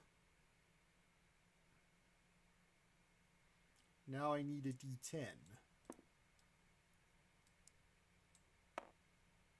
Yes, this is a d10, so let's roll it. 10. Okay. Home to an outer being, oh boy. And now a d12. Okay, I think there's a d12 over here. Yes, there is. Man, what am I getting myself into? $11. So, partially underwater. Oh boy, oh boy. So, a magical time-locked door to a room that was built by the world's strongest guild is housing an outer being in a partially underwater room or hallway. So it's like, but unfortunately, this is the only way through. So, I'm gonna roll a dice to see how many turns I have to wait for this door to open. Okay, alright, so no, I'll do a d4 instead. Alright, roll.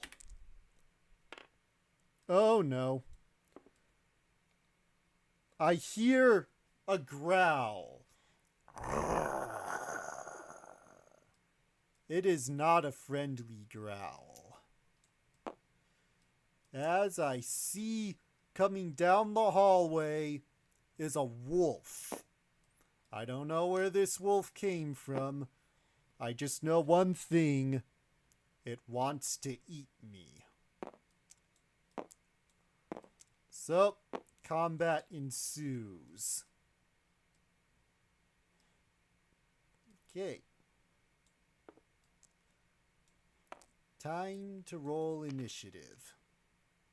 Oh wait, D6 for initiative. I forgot. 6. Nice.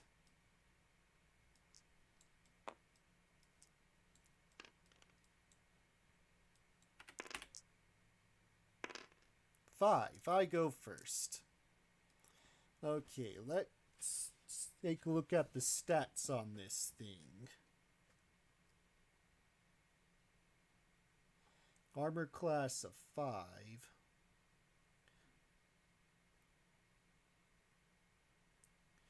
Okay, this thing is no pushover.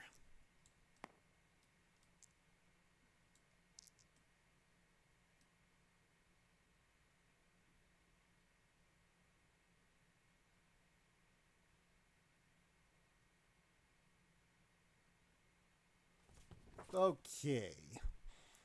Time for me to attack.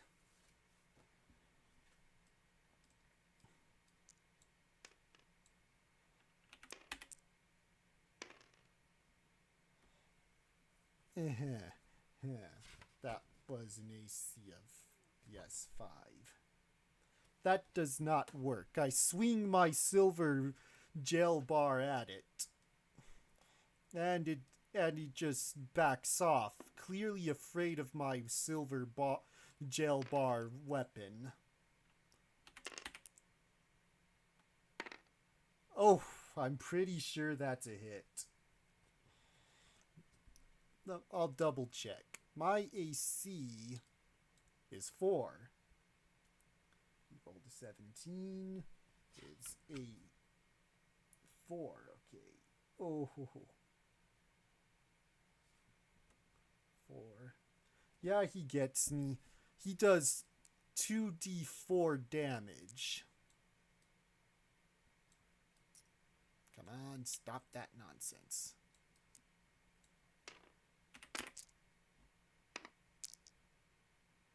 I lose. Please, no.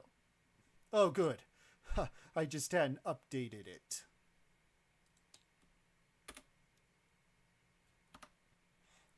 Okay, so I survived that. And then the time lock door opens. And then I go into the door and I step into water. It's like, what the heck? Then I hear a phone for I'm like, what the heck? And then rising from the water was some kind of tentacled monster thing that rises. And it has this otherworldly look that I don't recognize. And it's a scary tentacle monster. It speaks in a tongue that does not sound like it should be spoken of in this world. And I hear the wolf chasing. So I'm caught between an outer being and a wolf. No, it is not a mind flayer. Because the dungeon cards were telling me this part of the dungeon, I had to do it myself. So I rolled on a random dungeon generator, and when it came for who's using it, it's an outer being. So I think when they say outer being, they mean something akin to Cthulhuian mythos. So that's what I'm going with. And the hall is somewhat submerged in water. So I'm between this monstrosity and a werewolf. Yeah, the random generator was not happy with me.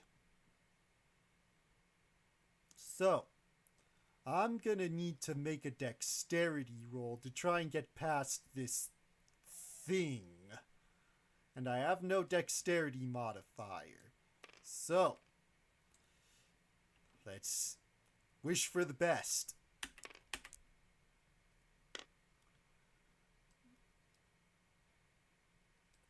I guess I should have made the target number, but I think I know what to do. I'll have the werewolf also do a dexterity roll.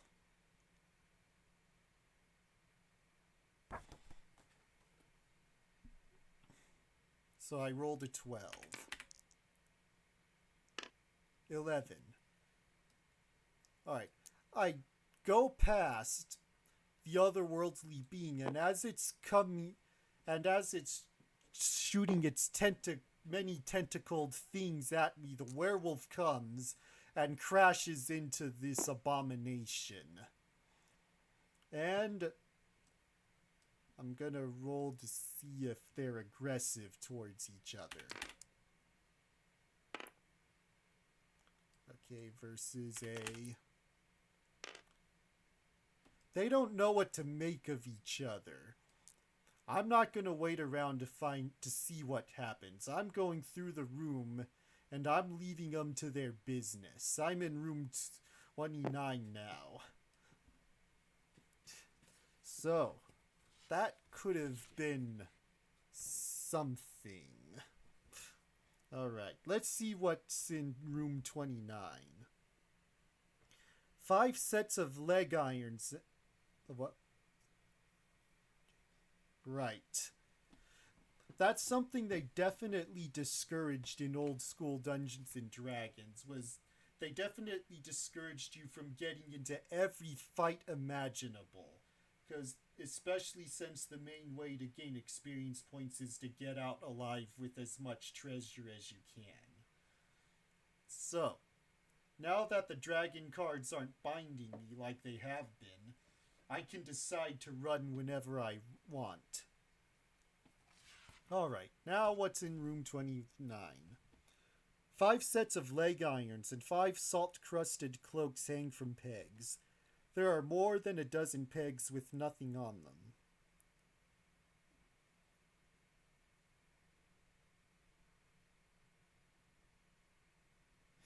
them.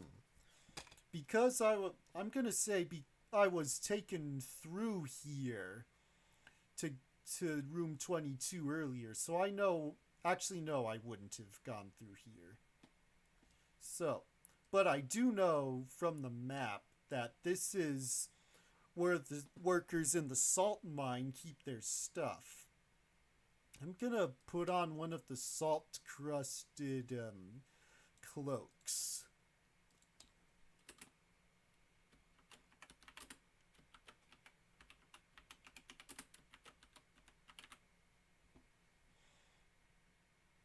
Okay, I'm gonna move on into room 31.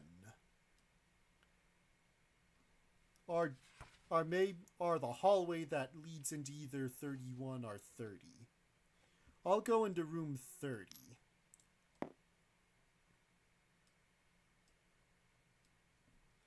This room has been dug into salt. 4 feeble men are working pickaxes to knock hunks of salt from the walls, while 2 more lead the white chunks into wheelbarrows. A pair of fearsome 8-tall humanoids stand guard. Okay, time to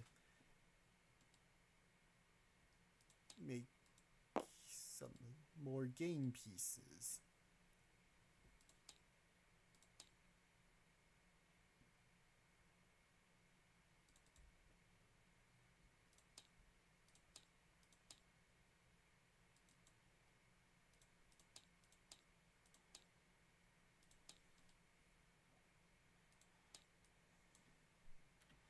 Slave.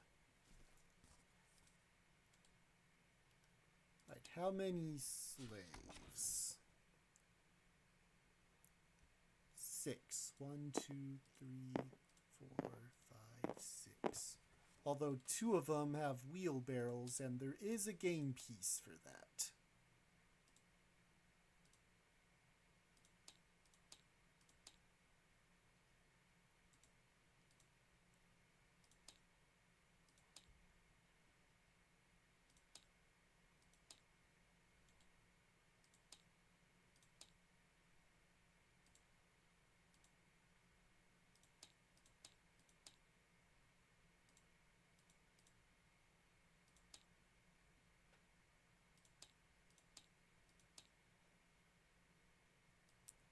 Okay, so I'm just going to put them along the salt mine here.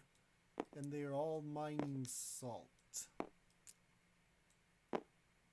And these two are carting the salt.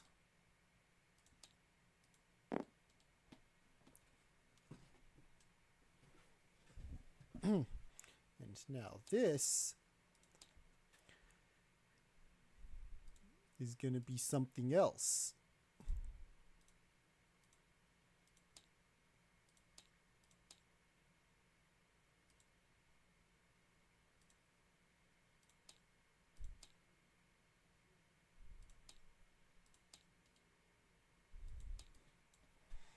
An ogre.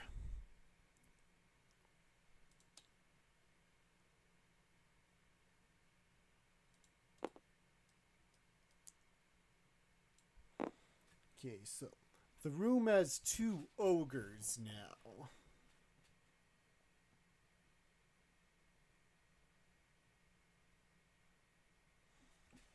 That's not a bad idea. I can try and do that.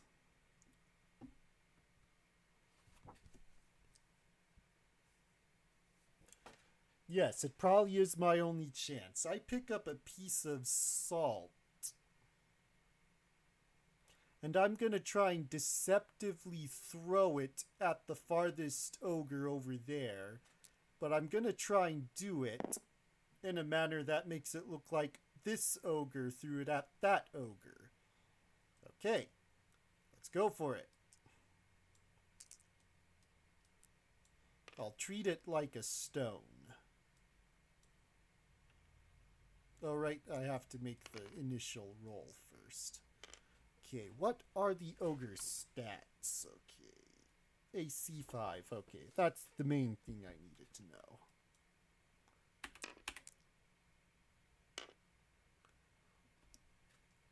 Miss.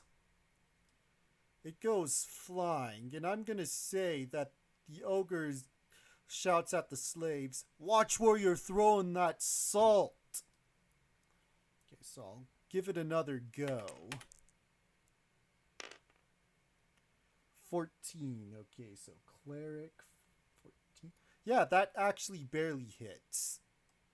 And I get the ogre. Alright, I'm gonna put their stats on here. Well, their health, to be specific. Yeah, there was no way. Yeah, these guys are too tough. Yeah. Correct.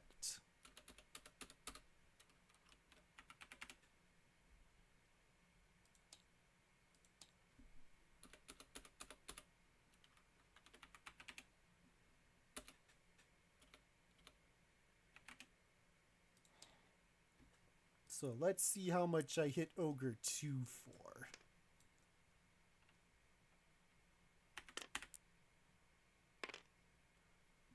Two.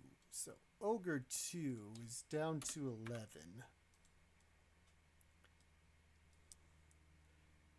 11. And so Ogre 1 looks at Ogre 2 and he's like, "Hey, what you do that for? What you talking about? Don't you lie to me. It came from over here. What do you mean don't lie to me? I'm gonna shimmy on over this way while they're arguing with each other. Alright. I'm gonna try for some stealth. I'm gonna add an extra 2% because they're arguing with each other.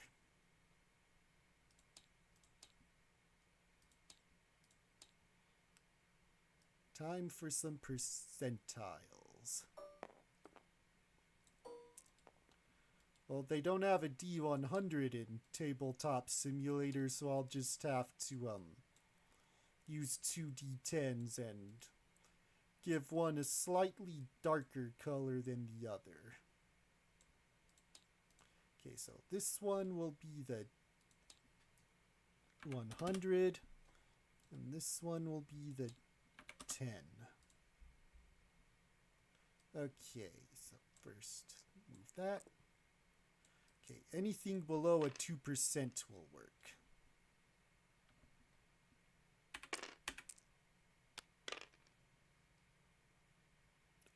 Not 2%, 20. And it did work. So I sneak past him. I whisper, "Psst, hey, could you use a hand?" And the slave looks at me with genuine joy in his eyes.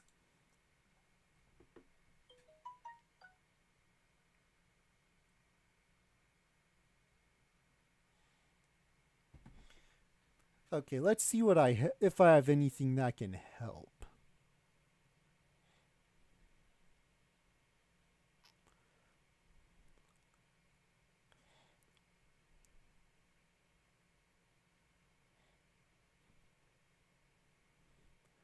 I'm gonna try and use the dagger as a kind of makeshift pick lock.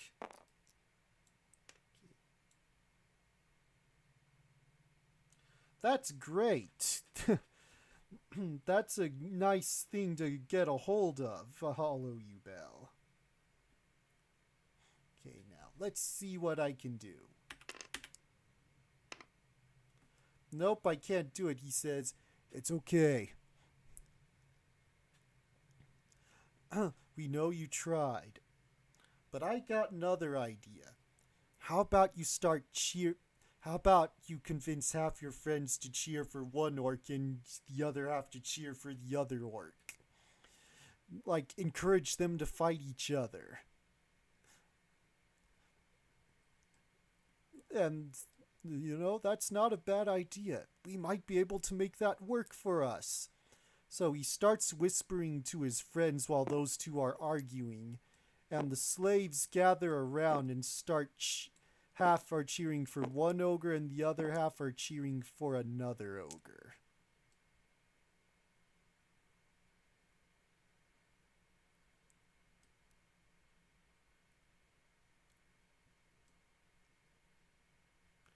Okay, so I'm not going to do a long drawn out fight between the ogres, so I'm just going to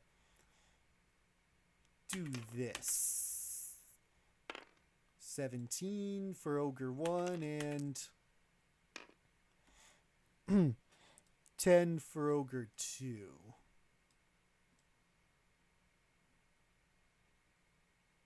Ogre 2 is down to 1 hit point, and ogre 1 is down.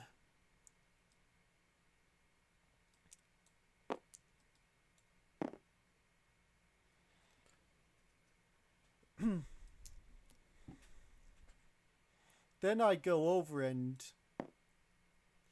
I'm going to attack the remaining ogre.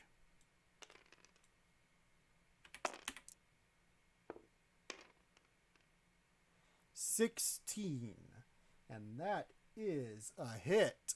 I fell the last ogre. That ogre is down. Ogre 2 beat Ogre 1 because the slaves were egging him on against each other, and I finished off the last Ogre 2 after he won because he only had 1 hit point left. That is right. Answer player. Now, let's see what loot the ogres have. Each ogre has a sack of gems worth 1,000 gold. So, I'm going to give myself 2 sacks of gems. 2,000 gold.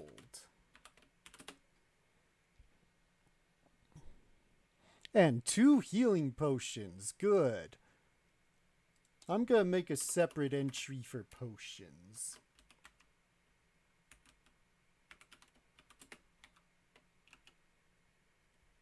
Healing. 2. There. So, that will be helpful. Thankfully, I don't need them yet, but if I get hurt, I'll have those. Alright, I convinced... Okay. Let's see. Do they have anything else?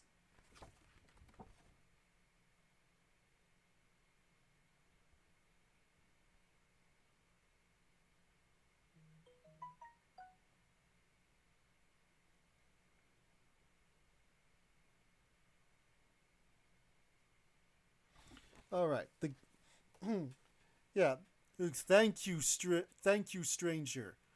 Avoid room 32. It's the room on the left. There's this jelly there. It may not be very good for you if you go there. You're better off just going to room 31. Thanks for the suggestion. Now, if there's anything you can do to escape, do what you can. Okay, we will. Thank you very much for this. Alright, so I head on over to room 31. Room 31. 6 dwarves stand along the conveyor belt, using huge mallets to smash salt chunks into grains.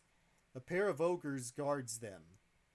Alright, these guys are getting repurposed.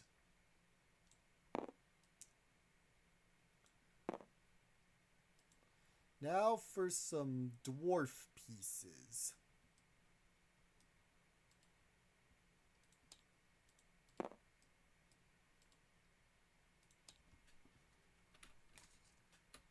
We're almost done with this dungeon. I'm literally on the last page now.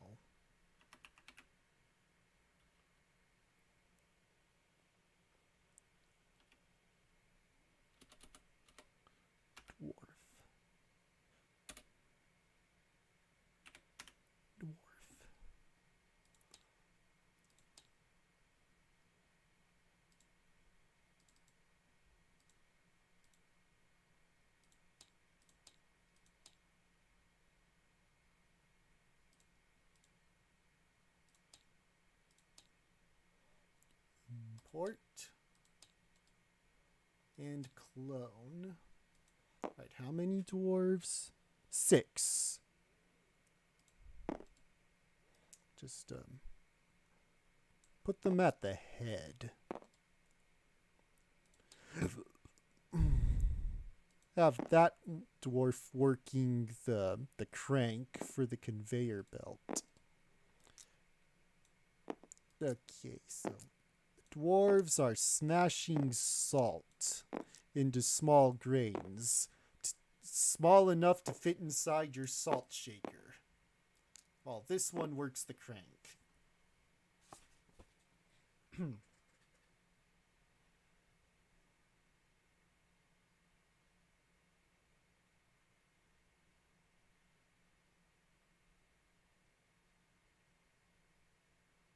Okay, so I get an idea. I go back over here and ask for one of the wheelbarrows. Because I'm wearing a cloak, I could be mistaken for a slave. So I take a wheelbarrow of salt and I bring it over. And I pour it on the salt onto the conveyor belt.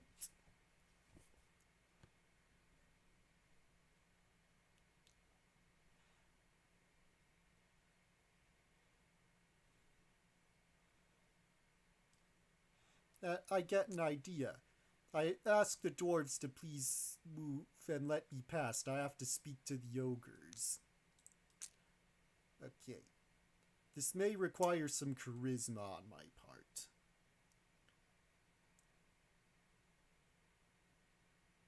Looks like it shouldn't be too hard to pass, though. Sirs, something's going on in the hallway past room 29. I think you should go see that. Yeah, I am blending in. I'm pretending to be a slave telling him something.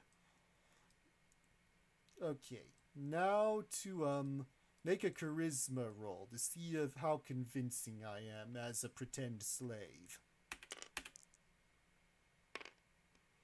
Yeah, it was very convincing.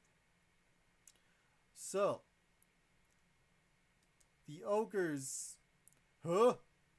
Room in room the hallway past room 29. We heard not to go in there. But if you think something bad's going on, we'll go check it out. Don't you move. Our Zanzer Tim will get you.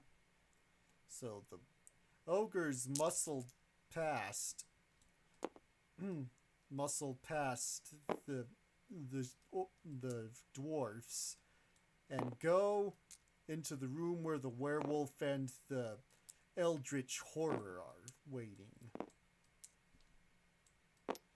Oh boy. They kind of stuck together. Huh? Oh well. Actually, delete and copy. There we go. Oh, you're fine. We get confused all the times. Happens to me more times than I would like. But yeah, those two ogres went into the room with the werewolf and the eldritch horror. Let's hope something happens to our advantage because of that. All right.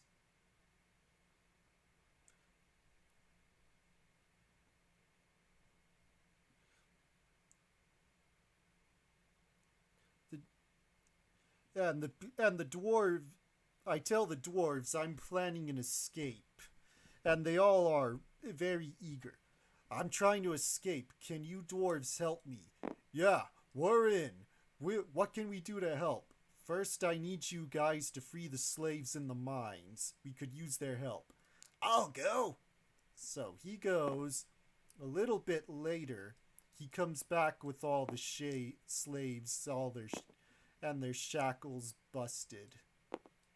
Gonna put the wheelbarrow slaves away since they're not going to be carrying their wheelbarrows and just create some extras. 2 more regular slaves.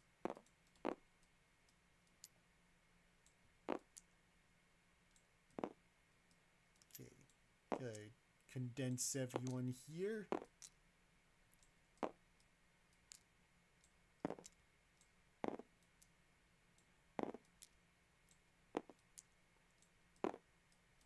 So, I kind of have myself a little army now. Alright guys, this is it. There shouldn't be too much else left here.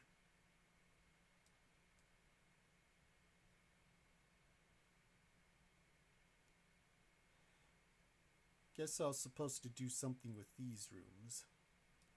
Well, whatever. We bypassed them. Anyway, now it's time for us to go. Right, we are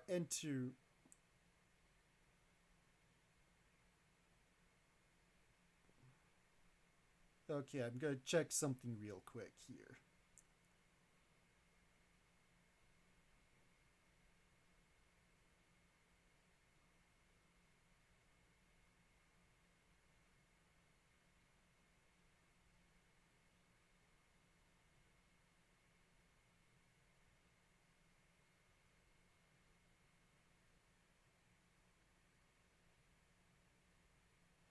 Alright, so we are going to room 33. The dwarf says room 33 should be the way out. That's where they take the salt to get processed and shipped elsewhere. Sounds good. We're making our escape, guys. No one's getting left behind. So, there.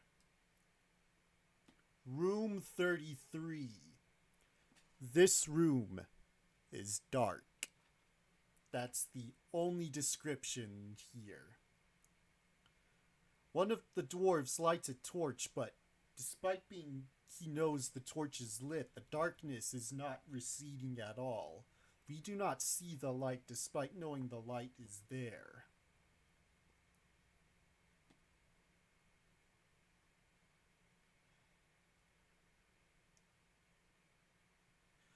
Okay, I'm gonna need some pieces. 1, 2, 3, and 4. 1, 2, 3, 4, and actually, he'd probably be, and 5.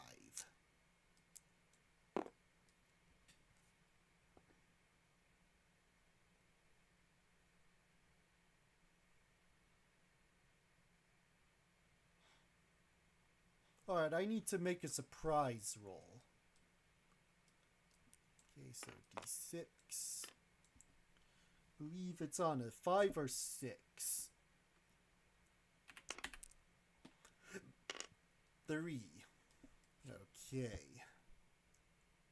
I fail the surprise roll.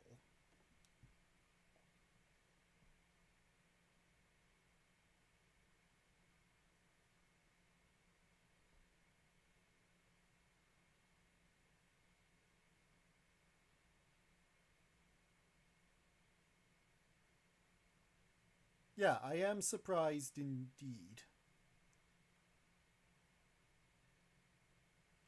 The dwarves say, "Careful! There are bugbears in here. They're in this unnatural darkness."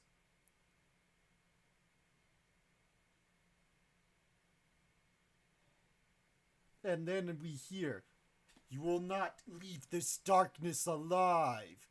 It's Zanzer! He's here!" And now a fight ensues. Okay.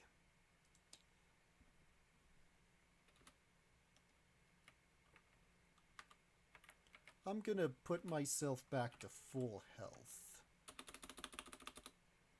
Now, dwarves. I'm gonna say the dwarves' HP is at... Okay, their stats should be here. So 4 times 6. 4, 8.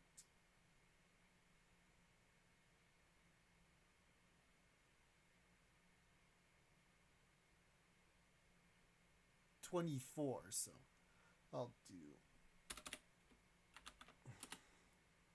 24 health for the dwarves. Slaves. Their HP is...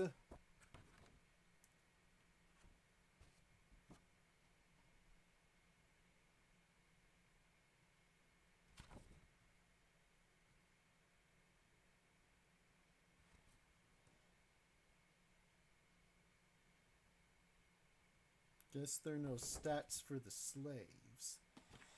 I'll just give them this. I'll just give them more or less the same.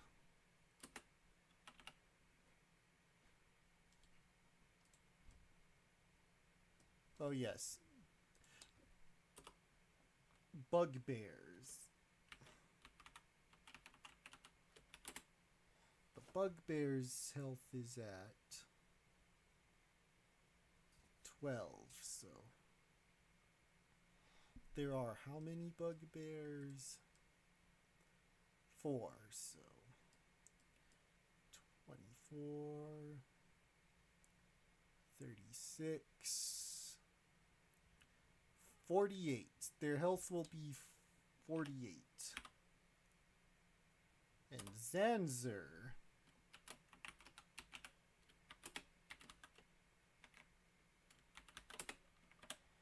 his health is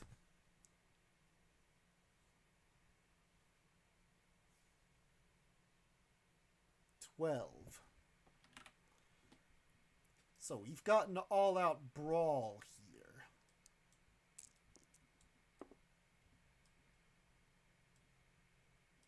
Okay. I'll roll for myself.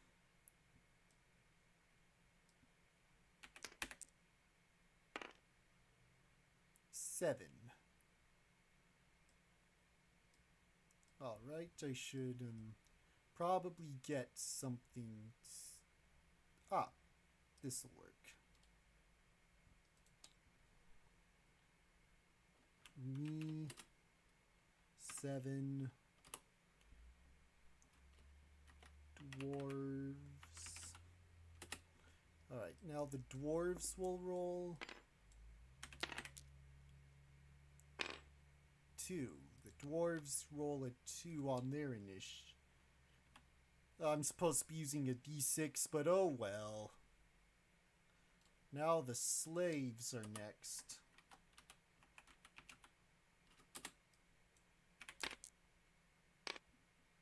Oh, let's try that again. That's better. Okay, slaves get a 13. Right, now the bugbears.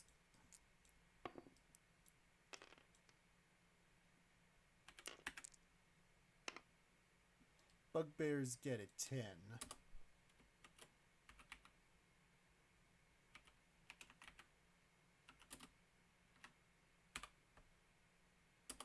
And finally, Zanzer. Zanzer's going to get an 8. So that is the initiative order for this big all-out brawl. Okay. Let's do it. I should probably bring this over here.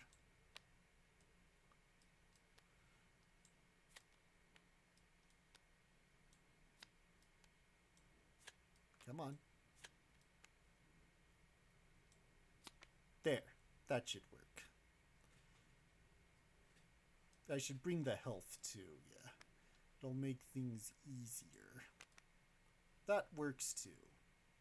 And finally, I should bring the dice here too.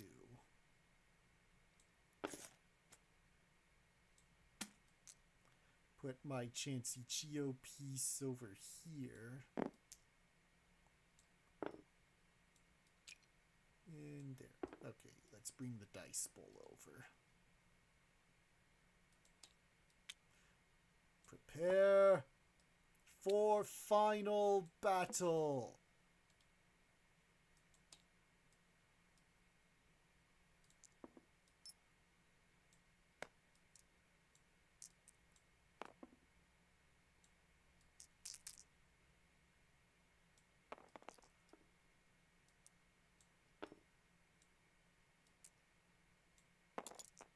Allied dice.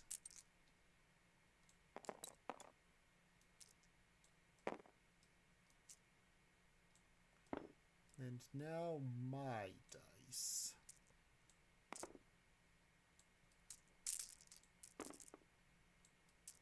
One way or another, it ends here.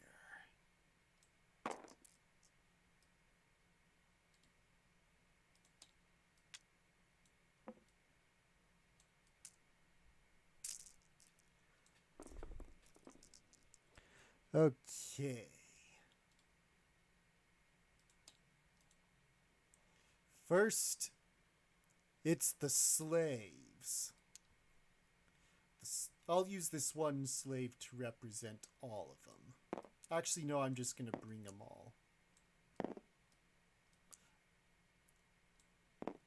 Slaves are going to flank from that side.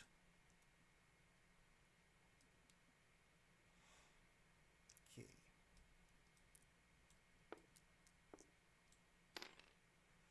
Slaves will be using normal person hit charts. Okay. The bugbears to AC is 5. Alright, let's roll.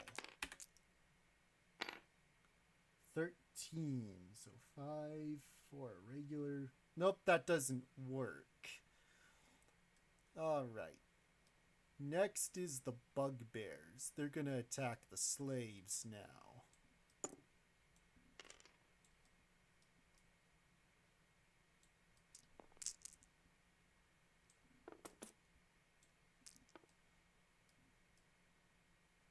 Yeah, I'll take care of that when I need to. Okay. Alright, bugbears, go for it.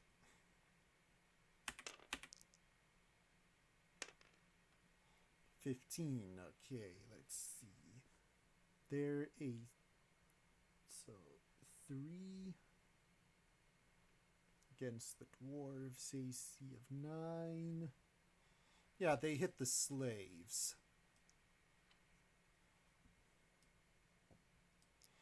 Okay, so now for the damage.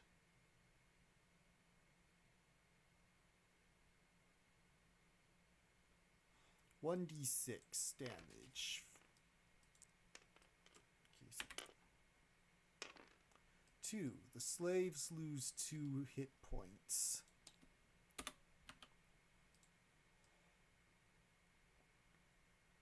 Now it's Zanzer's turn. Okay, Zanzer.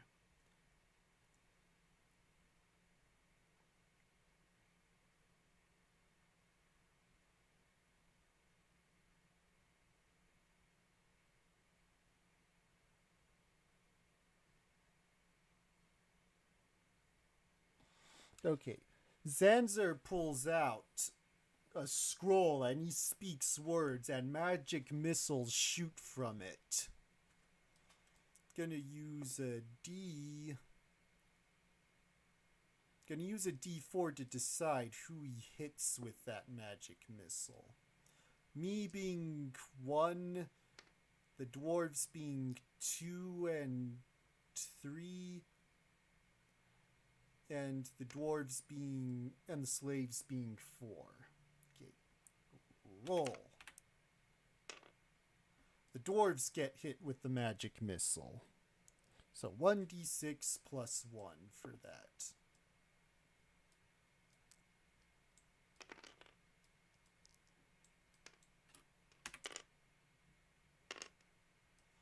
Okay, dwarves lose 3 points of damage.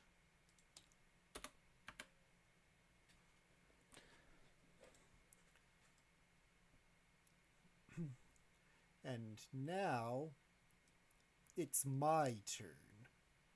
I go into the fray, and I'm gonna attack Zanzer personally. Now it's just you and me, Zanzer.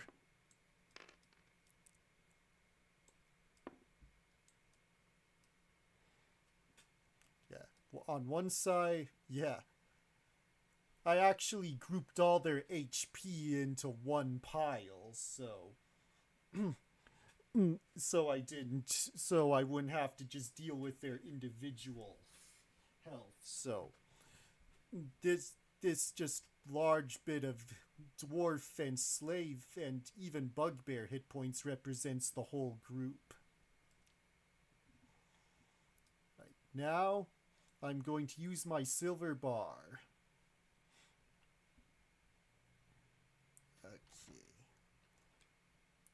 Zanzer's AC. He has an AC of 6. Okay. So I need a 13 or higher to hit him.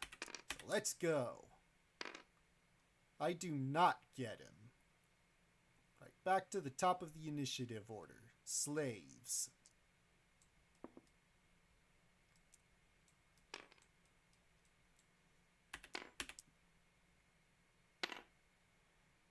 Slaves do not get the bugbears. Now it's the bugbears' turn. Alright, so. Wish I had a D3 on me.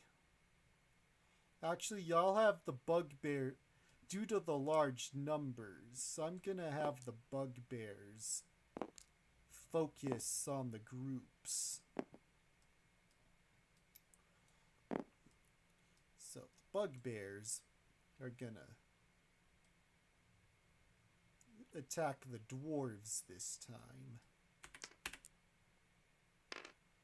15. The dwarves have an AC of 9, so... yeah, that hits the dwarves.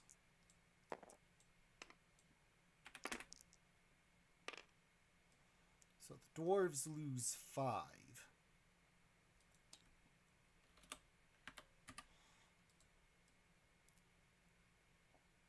Now it's Zanzer's turn. Zanzer has a scroll of web. He's gonna cast that. Let's see what web does.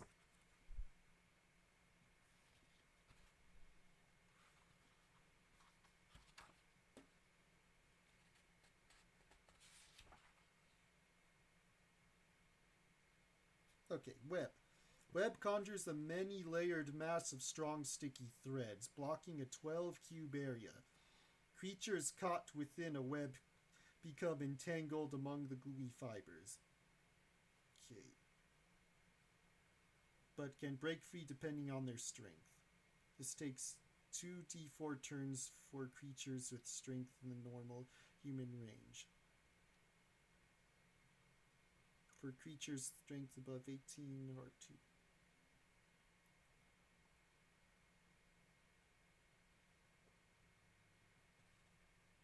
Okay, my strength is a 13.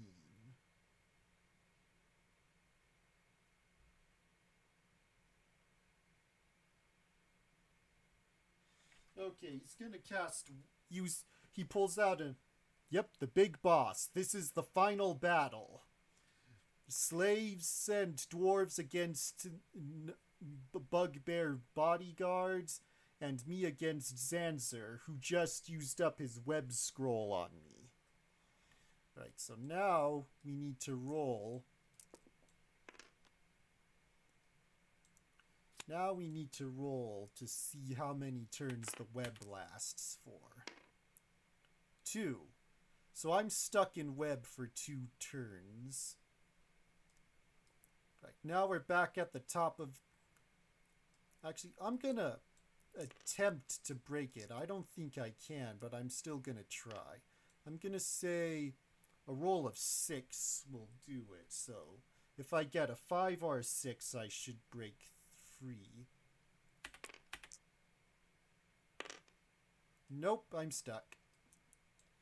Now, it's the slave's turn.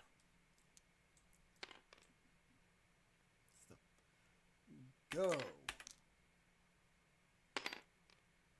The slaves do not get the bugbears, and now it's the bugbears' turn.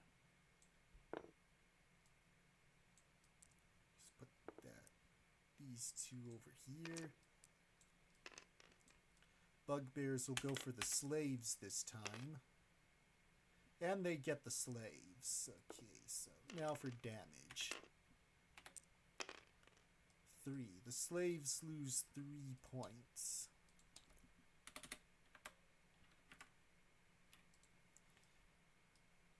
Now it's the dwarf's turn. No, actually it's not the dwarf's turn. It's that. You know, I've been doing this out of order, so I'll just let the dwarves have a turn this turn, and then I'll do the initiative right going forward. Okay, 14, so... And the bugbears have AC 5, so... Yeah, those dwarves get those bugbears. And they do 1d6 of damage. 1d6. So 5 off the bugbears.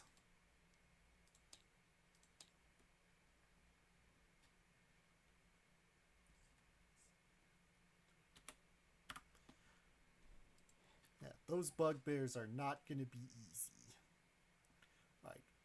Zanzer, what spells does he still have? He has a shield spell, so he's gonna use his last scroll to cast shield. He pulls it out, he casts it, and the scroll burns.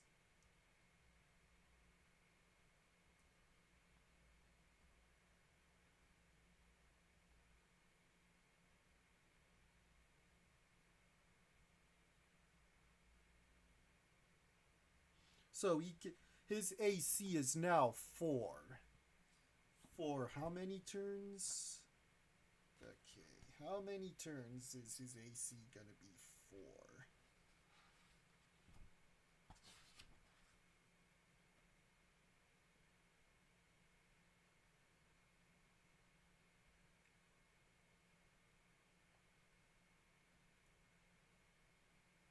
Two turns. His AC is 4 for 2 turns. Okay. Now we're back at the top. Slave's turn.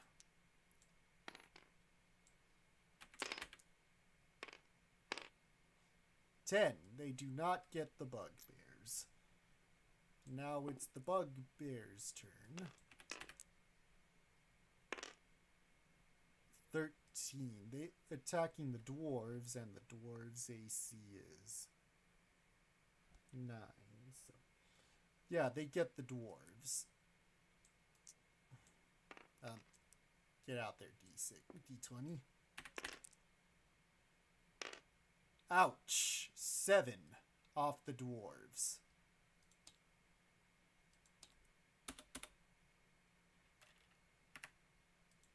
The dwarves aren't doing too well.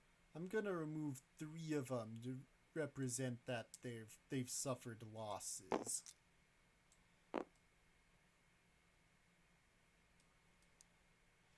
Okay, now it's Zanzer's turn. He's just gonna stay in the corner because fighting is not his thing, and the webs on me have disappeared, so I go over to Zanzer, and I'm gonna attack him. Gonna try and bust through his magical shield. Okay, so I bash on his shield, but nothing happens. Now it's the dwarves' turn.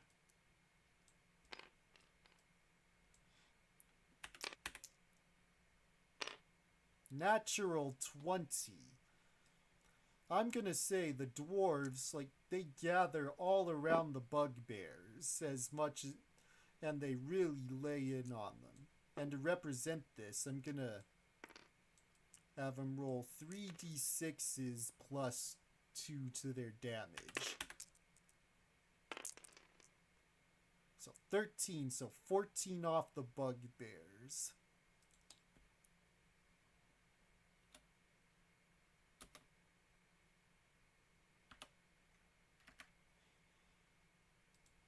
So the bugbears have lost have lost one of their number. And now it's the slaves' turn again.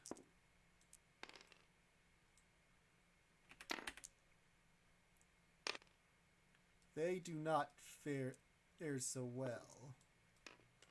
And now 14. The bugbears do hurt the slaves.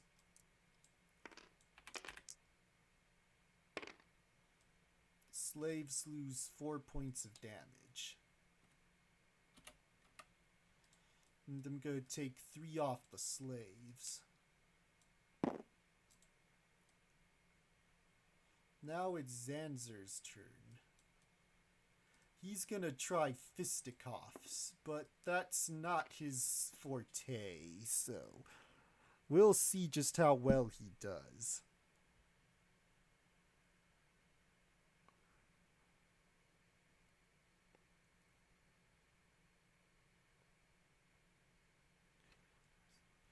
Okay, so he rolls. He does not get me. This is his last turn, and his shield has disappeared, so his AC's back to normal.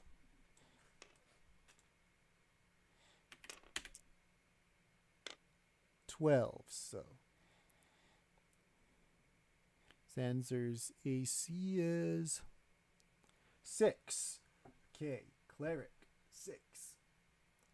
I barely don't get him. He's cowering away from my attacks. Now it's the dwarves' turn.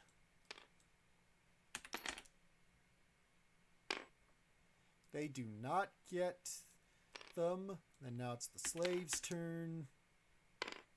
They finally get a hit in. Now the slaves can deal some damage to the gnolls. Ooh, 6. Not the gnolls, bugbears. There. Now the bugbears are gonna retaliate against the slaves. 17.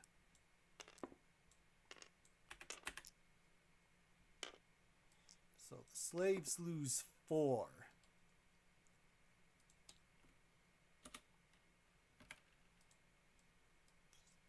Have the slaves lose another slave, so they're down to 2 slaves now. And now it's Zanzer's turn. He's gonna try and punch me again.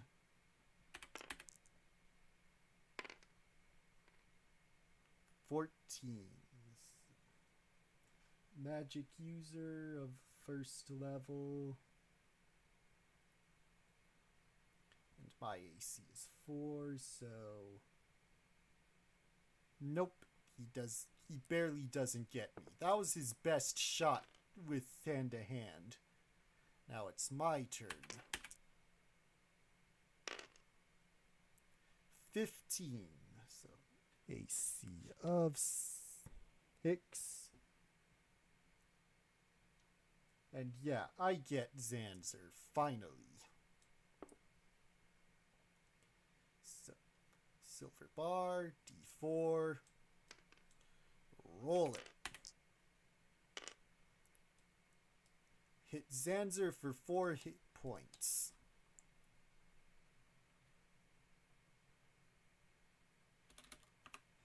He's down to 8. Now it's the dwarves' turn.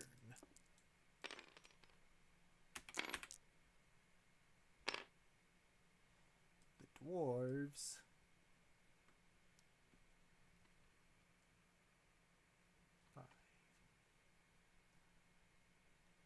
The dwarves get the gnolls. Okay.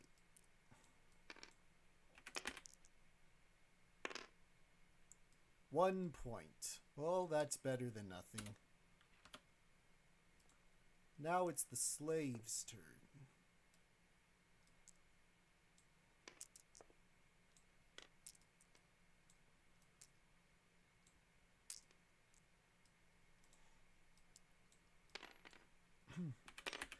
Roll. They do not succeed in their attack. Gnolls. They, however, do succeed. Do they? I'm pretty sure they do. Yeah, they do.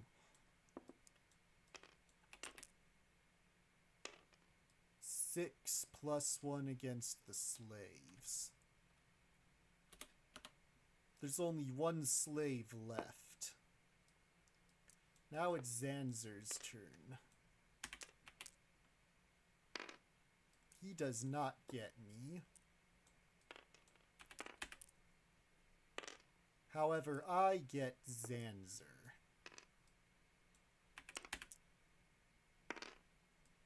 Zanzer loses 3 health.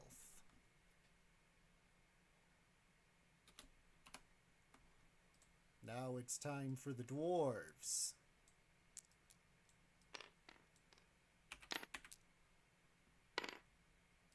They do not do so well. Slaves, or slave, also don't do too well. Right. Bugbears, not, I keep calling them gnolls, but they're bugbears. They get the dwarves.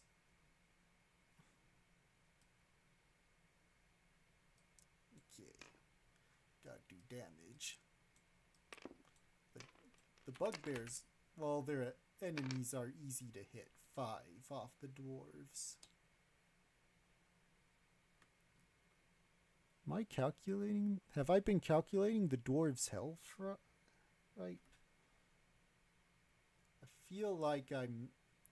I don't feel like their health was that low. I'm just gonna put them down to 10 and actually put them down to 10 and just remove one dwarf. Yeah, there. That's only because I was unsure. Not that I'm trying to cheat or anything. But either way, that's not much for the dwarves. Okay, Zanzer's turn.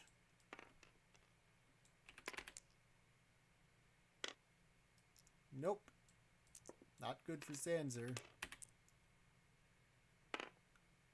11. Cleric. 6. He dodges that barely. Dwarves. Nope. Slaves. 15, I believe that is enough to get the gnolls. Not the bugbears. Sheesh. Yes, they get them. Alright. 1. Off the bugbears. Now it's the bugbears' turn. Please roll low. 8. They actually don't get anyone this turn. Now it's Zanzer's turn. 18. Zanzer finally gets a hit in with his fists. It's just a straight D4 though. Ouch.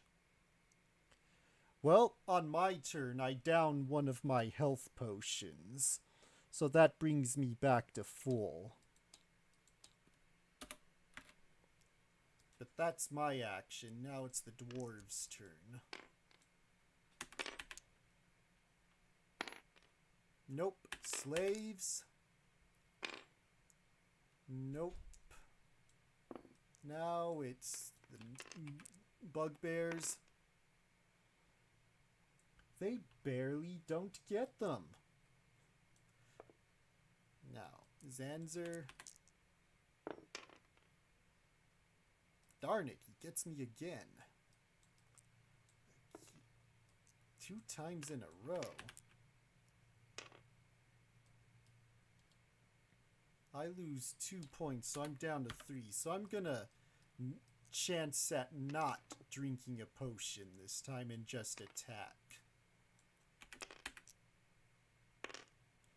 Nice. Okay, if I roll high enough, if I roll a 4, then Zanzer's done. So let's hope for the best. 2. Zanzer is down to 2. Because of the +1. So Zanzer's not doing too well. Now it's time for the dwarves. 7. Slave.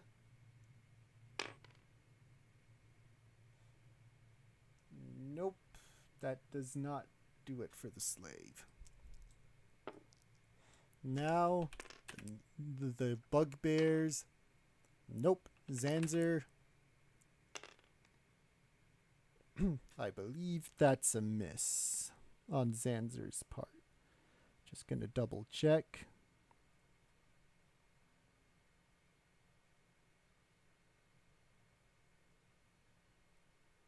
Yeah, that's a miss on Zanzer's part. Alright. Is it? Now I'm doubting myself. AC4.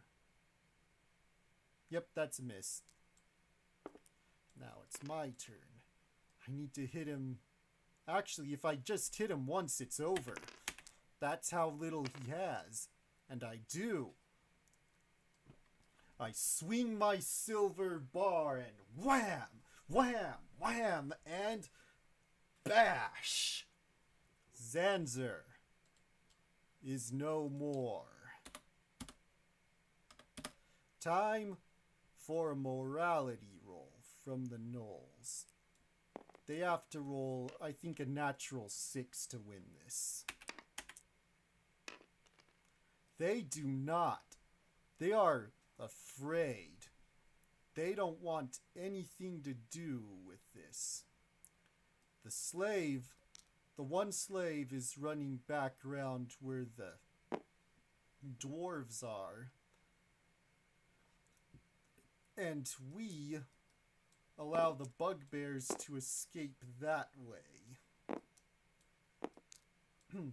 The dwarves and the slaves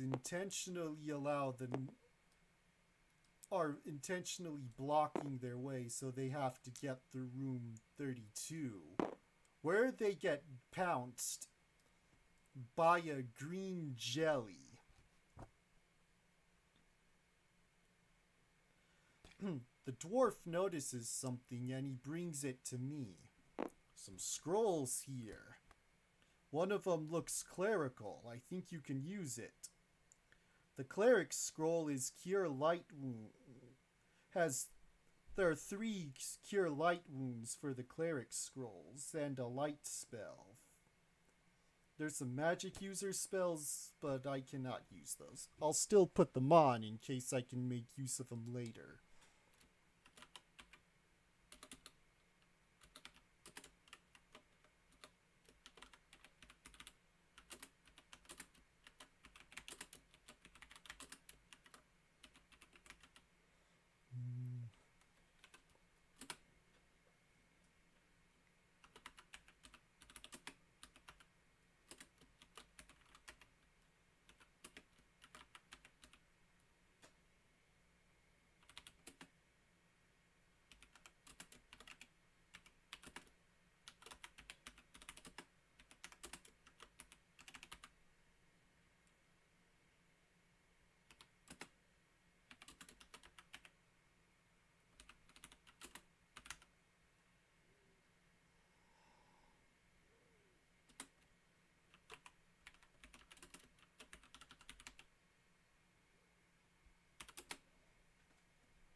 And Zanzer, he has on his person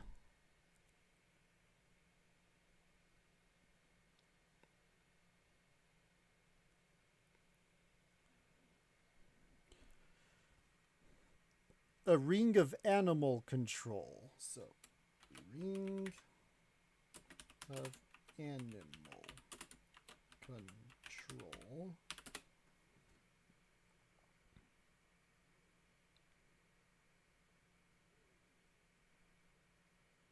A golden crown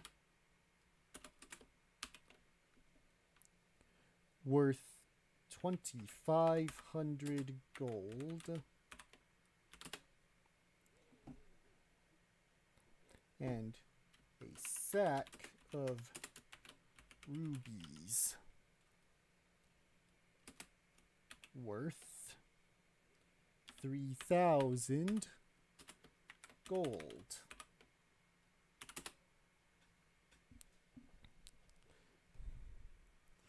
Room 34. In the floor of this closet. Yeah, I'll zoom in on that. Okay. Room 34, the final room. In the floor of this closet is a trap door. On the wall is an arrow pointing down and the message, danger. Stonefast. The trapdoor leads to Stonefast, another dungeon.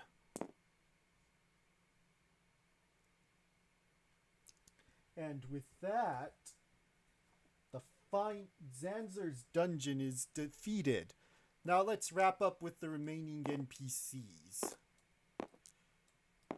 Well, what's your name? My name is Luca Aurelian. Luca Aurelian.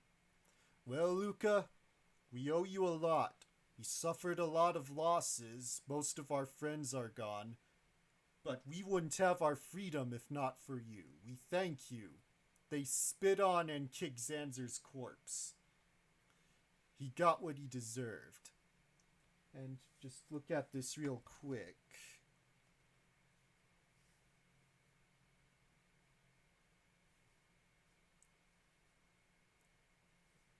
There's a trapdoor in the ceiling of room 33.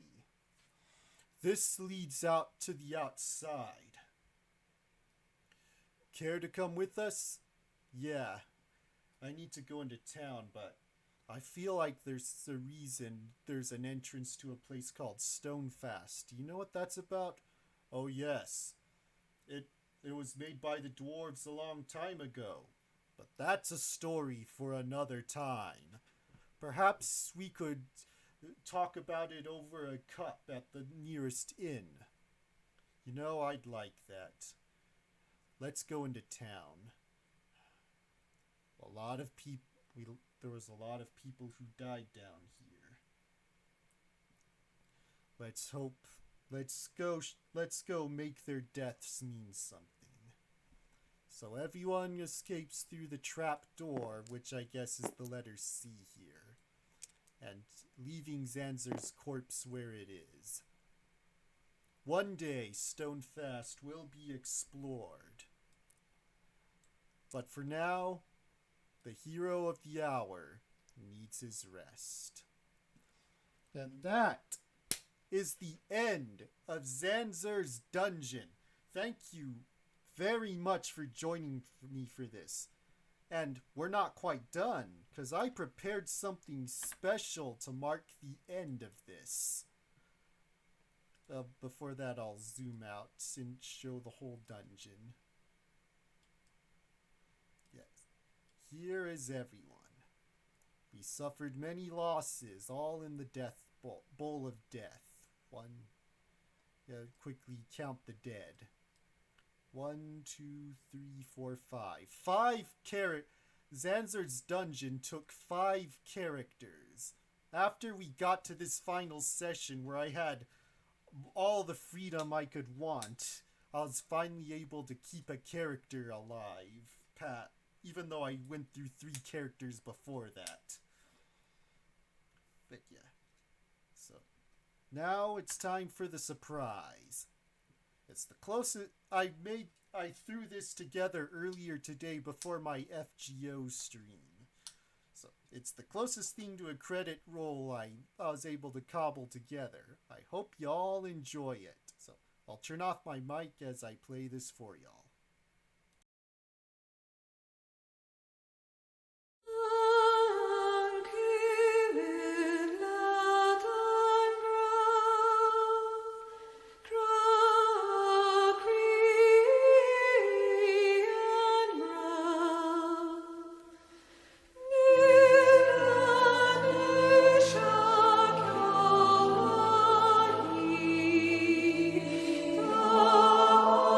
She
Wait, who are you?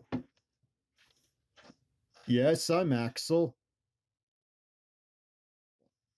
Wait, you're the one who magicked me out of there just as my friend died? Well, I appreciate that, thanks.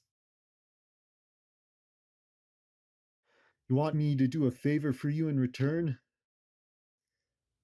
Go back in Zanzer's dungeon. Are you crazy? What? The entire dungeon? Cleared? By another prisoner? Wow, that's amazing. I guess my friend can rest in peace knowing Zanzer got what was coming to him. So, you need something from in there? A secret treasure that no one knew about except Zanzer. How am I supposed to find it if no one else found it? An amulet? That'll show me the way? Thanks. What do I get out of this deal? Yeah, I guess aside from my freedom, you'll help me start my bakery back up? That's too good a deal to pass up. What? You want me to make sure an elf princess doesn't see me getting out with that? I didn't see an elf princess before. If I do see her later, I'll be sure to keep it from her. All right. How will you get this after I find it? You'll meet me at my bakery? Sounds good. I'll see you then.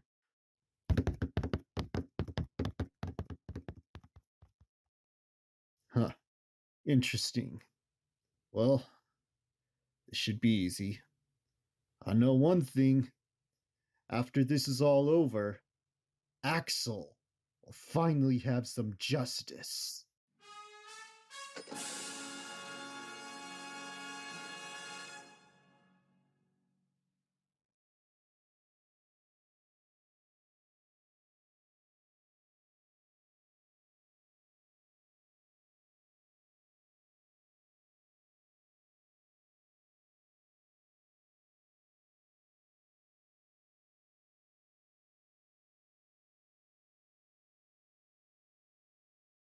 Well, that's that. Well, once again, thank you all for joining me, and I may I may take a break, about 1 or maybe 2 weeks break shadow before my Shadow Dark solo game. But yeah, that I am looking forward to that. But yeah, join me again for tomorrow's FGO stream. I beat the event earlier today, so I'll probably just do a grind stream tomorrow where I'm just trying to level up my casters and archers. Or yeah, so I'll do what I can. Oh, and one last thing. I am gonna be streaming one more game tomorrow. A game that takes place in the Shadow Dark future, where all there is war.